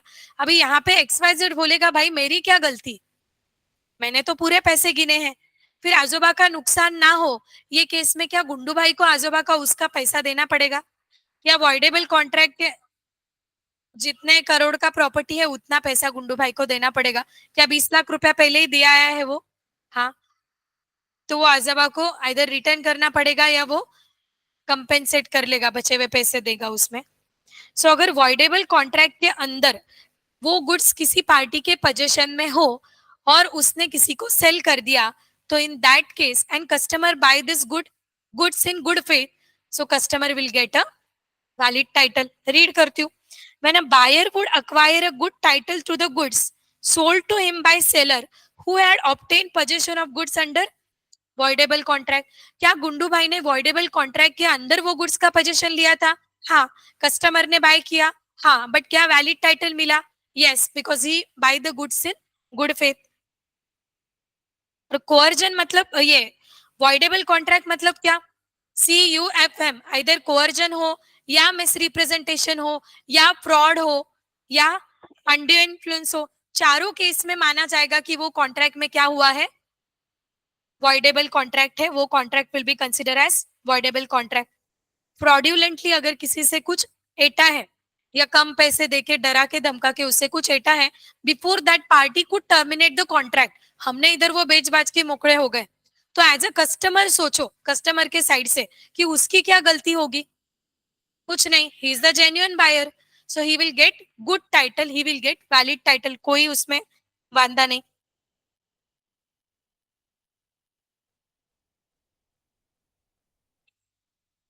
सर के ऊपर जा रहा है कि जम रहा है? ओके. मर्केंटाइल एजेंट अगर बेचे तो वैलिड टाइटल मिलेगा? हाँ मिलेगा. जॉइंट ओनर मतलब जॉइंट ओनर में से कोई भी बेचे with consent of other between good faith, तो मिलेगा वैलिड टाइटल? हाँ मिलेगा. अगर वॉइडेबल कॉन्ट्रैक्ट के अंदर वो गुड्स पोजेशन में हो किसी पार्टी के और उसने वो गुड्स बेचा, तो मिलेगा वैलिड टाइटल? मिलेगा. देन है sale by one who has already sold the goods but continues in the possession thereof. ऐसा क्यों होगा? मतलब एकादे पर्सन ने ऑलरेडी गुड्स सेल कर दिए बट गुड्स का पोजेशन उसके पास ही है. पेमेंट प्रॉब्लम हो सकता है. Okay. If a person has sold the goods but continues to be in the possession of them or document of title to them, he may sell them to a third person. Seller ने goods sale कर दिया buyer को, बोले मैंने आपके नाम का goods रख दिया है, सेल कर दिया आपको. बायर बोला 2 घंटे में पैसा लाकर देता हूँ. बायर बोला 2 घंटे में पैसा लाकर देता हूँ. बायर ने पैसा लाकर नहीं दिया, अभी तक सेलर के पोजीशन में गुड्स है. Can he sell the goods to someone else because this condition is not fulfilled? Condition about the price, condition about the money has not been fulfilled, so the person can sell the goods.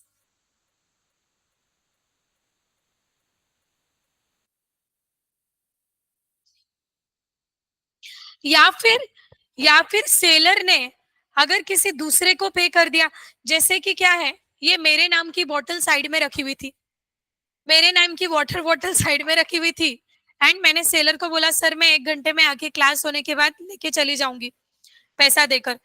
और उतने में एक customer आया, उधर साहिल आया वो shop पे, बोले सर मेरे को भी क्लास के लिए वाटर बॉटल चाहिए रहती, मेरे को ऐसी वाटर बॉटल चाहिए। सेलर बोला देखो सर ये लास्ट है, और एक मैम फाइनल करके गए हैं, तो आप नहीं खरीद सकते हो। तो साहिल बोला कितने की है, वो बोले 100 रुपए की बॉटल है, 100 रुपए की वाटर बॉटल है। ये साहिल बोलता है मैं 140 रुपए देता हूँ। हाँ, 140 रुपए दिया इसने, 140 रुपए दिया, और ये वाटर बॉटल खरीद ली। अब खरीद ली, अब क्या होगा, उसको जेन्युइन टाइटल मिलेगा क्या? मिलेगा, क्योंकि वो गुड्स किसके पोजीशन में थे अभी भी, price has not been paid, the goods are still in the possession of seller, then the another buyer will get valid title, of course he will get valid title, no doubt with that। then है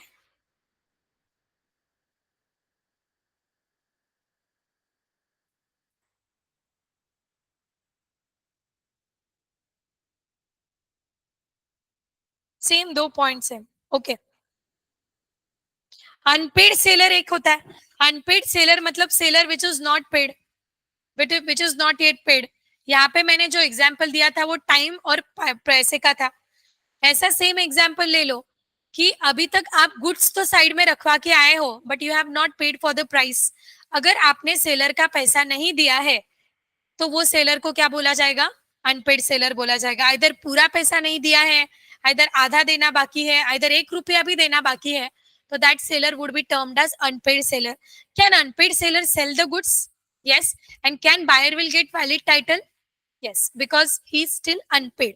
कुछ point जो मैंने सिखाए वो लिख के लेंगे अपन, and बचे हुए पॉइंट्स फिर कल कल पूरा लिखेंगे, फिर आपके दिमाग में दही हो जाएगा। चलो लिखो, चलो, write down risk prima facie process with the property, section 26। ज्यादा नहीं लिखवाऊंगी, promise. Risk prima facie process with the property, section 26। दो ही पॉइंट लिखवाने हैं मुझे बस इसके, 8 मिनट है, हो जाएगा।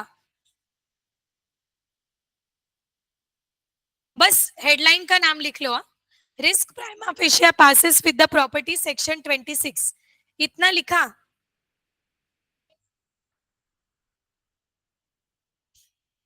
Risk passes with the property section 26 लिख लो। इसमें आपको क्या लिखना है, बस ये दो पॉइंट जो मैंने टिक मार्क किए हैं उसके ऊपर, हाँ बस उसके ऊपर ये लिखना बस, section 26 subject to two qualifications, ऐसा रुको। द अफोरसेड रूल के बजाय section 26 subject to two qualifications, write down this two qualifications, और उसके अगला भी लिखेंगे अपन फिर। उन्नति, ये जो चैट बॉक्स में नंबर आया है याद में इसको ऐड कर देना। हाँ चलेगा।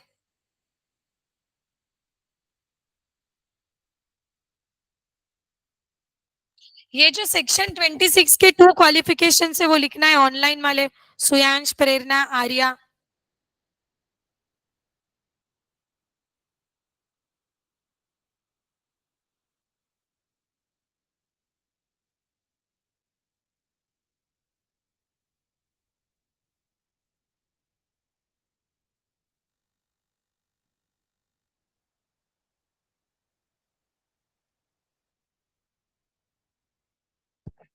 यूनिट 3 बहुत वास्ट है ऐसा लग रहा था, बट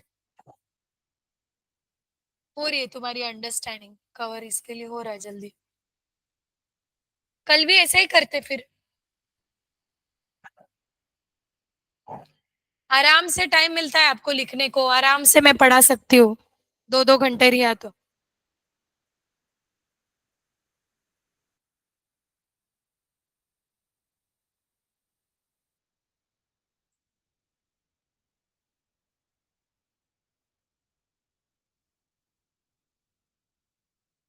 इसके लिए तो अच्छा है ना। आइदर तुम, मैं ऐसे कंसीडर कर रही हूँ कि अभी ऐसे कंसीडर कर रही हूँ सभी दिसंबर अटेम्प्ट है, तो अगर मैं ज्यादा कवर करके तुमको दूंगी तो अच्छा उल्टा बेटर नहीं क्या? कल भी उनको जल्दी छोड़ने लगाएंगे अपन।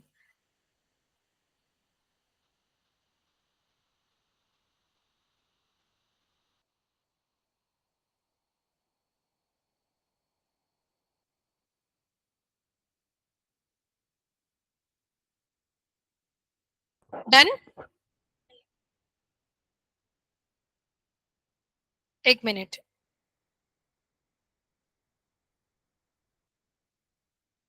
हम्म।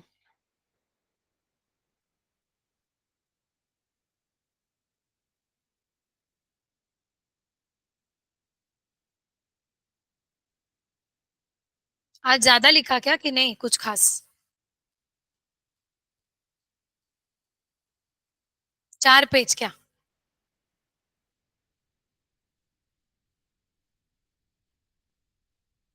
बुक बंद नहीं करना है अभी, और पॉइंट है। आज जितना पढ़ा है मेरा टारगेट है लिख देते हैं, सो दैट फिर कल फ्रेश स्टार्ट करेंगे, कंफ्यूज मत हो।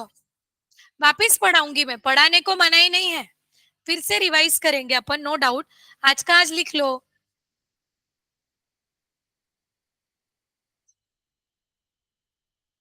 लिखो new point, transfer of title by non owners.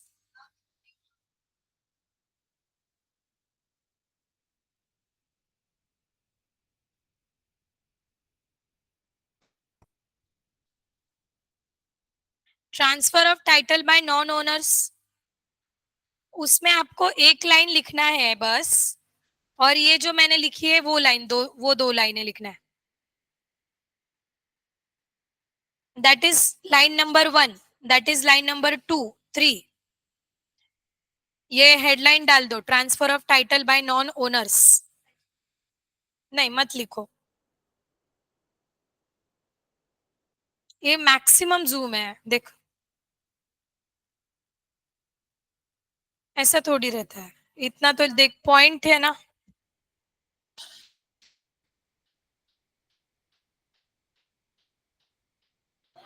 ने, nemo dat Kwid non habet, एच है रे, ये एच है, QUOD, क्विड बोलते हैं उसको। Transfer of title by non owners, first point, the seller can sell, the seller can sell only such goods, the seller can sell only such goods which he is the absolute owner। लिखो exceptions,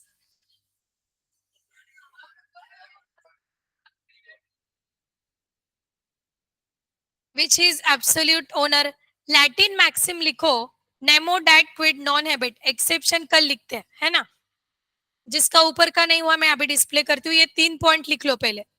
Nemo dat Kwid non habet, नीचे उसका meaning है, nemo dat Kwid non habet का meaning है no one can give what he does not, QUOD है। Nemo dat Kwid non habet, इसका मतलब होता है no one can give what he does not have.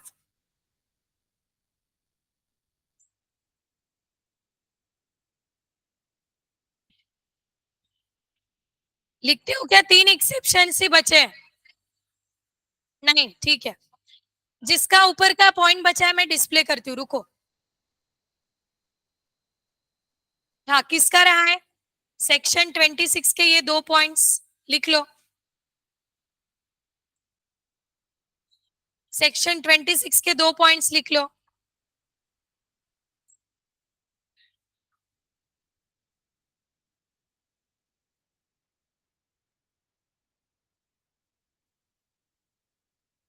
हे रुको 1 मिनट बस, बैठो शांति से, एक क्वेश्चन होमवर्क के लिए दे रही हूँ। तुम लोग कितना ऐसे ये करते हो, ओके मैम दे दो तो कोई नहीं बोलता है, एक क्वेश्चन होमवर्क के लिए, जस्ट 1 क्वेश्चन। फिर that is very nice thing ना, इसमें तुम्हारा भलाई है, किसका, मेरा भलाई है क्या? पूरा लिखा है वो गो थ्रू करना पड़ता है, विच इज इससे ज्यादा अच्छी चीज तो कुछ हो ही नहीं सकती है। तुम वो क्वेश्चन के बहाने गो थ्रू करोगे।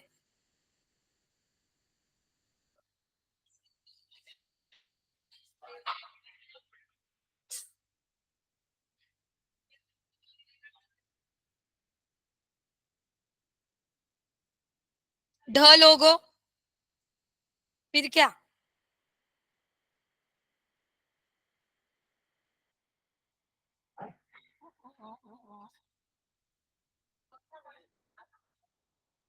रुको रुको।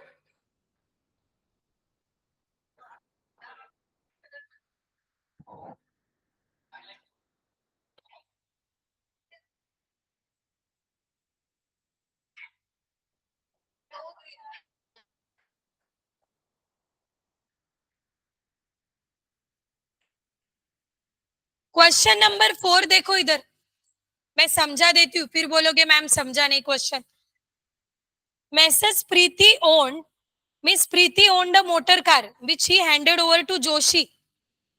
प्रीति के पास मोटर कार थी, उसने किसको दिया?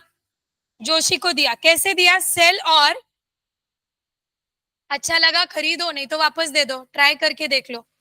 ओके, सेल और रिटर्न बेसिस, उसमें हंसने की क्या बात है?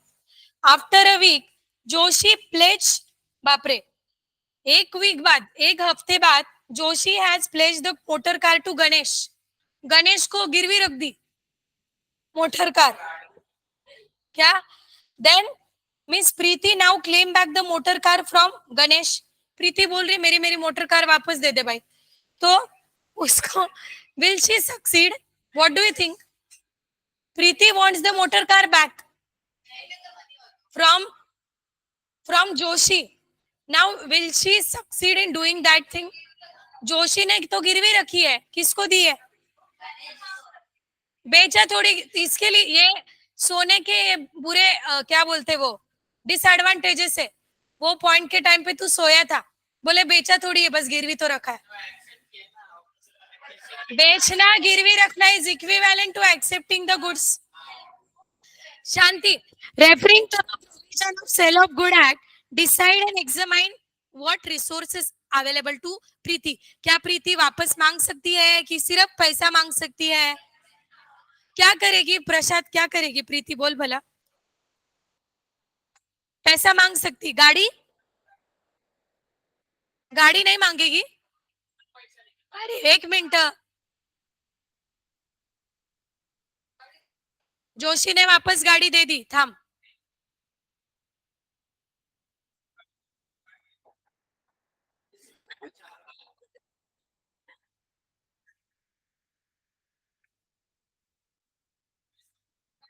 अरे वो क्या बोल रहा है, एक मिनट एक मिनट।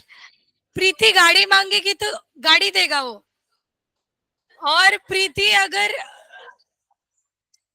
प्रीति पैसा मांगेगी तो पैसा देगा। वो प्रीति जो मांगेगी वो देने को कबीर सिंह थोड़ी है, वो मिस्टर जोशी है। मिस्टर जोशी ने अगर गिरवी नहीं रखा होता तो गाड़ी देता है वापस, बट गिरवी रख दिया। गिरवी कौन रख सकता है? Buyer, owner, absolute owner. उसने ओनर की तरह हरकत कर दी, तो अभी Preeti can just claim for the price, not for the motor car, है ना? ये ये क्या करना है आपको, ये कैसे लिखोगे आप? क्या सेक्शन 24 के प्रोविजन लिखोगे?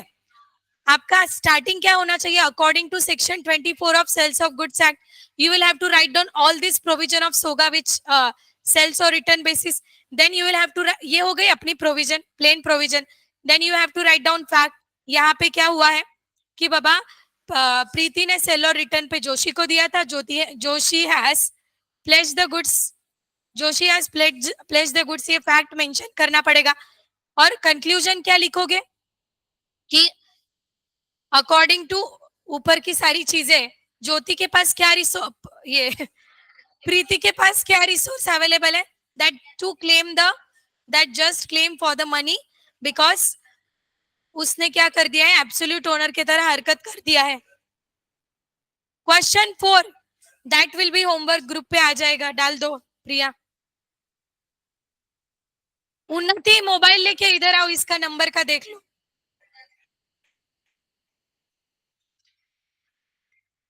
अपना प्रसाद बोल रहा है, वो जो मांगेगी वो दे देगा। प्रसाद तेरे दिल की बात थोड़ी बोलनी थी। प्रीति जो मांगेगी वो दे देंगे।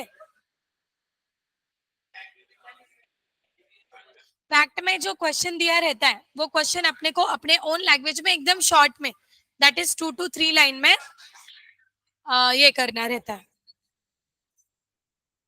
प्रोविजन मतलब क्या है? प्रोविजन मतलब जो भी सेक्शन है और जो भी मेन उसका जो कंसेप्ट है वो। फैक्ट ऑफ द केस मतलब ये क्वेश्चन का पार्ट। कंक्लूजन मतलब जो लास्ट में पूछा है, जैसे examine what resource available to the party, अपने को तो she exactly that is conclusion. Conclusion में कैसे लिखेगा तू? बाय कंक्लूजन में क्या लिखेगा? By referring to the above provision and fact of the case I hereby comment that. ये लाइन लर्न कर दे हर एक कंक्लूजन में। उन्नति को पूछ ले, by referring to the above provision and fact of the case I hereby comment that. Now your comment बोलो नकुल। जुलाई, हाँ उसका अभी, एक मिनट, रिकॉर्डिंग बंद करती हूँ। तूने जो लेक्चर्स ए ले लिया क्या उन्नति फोटो?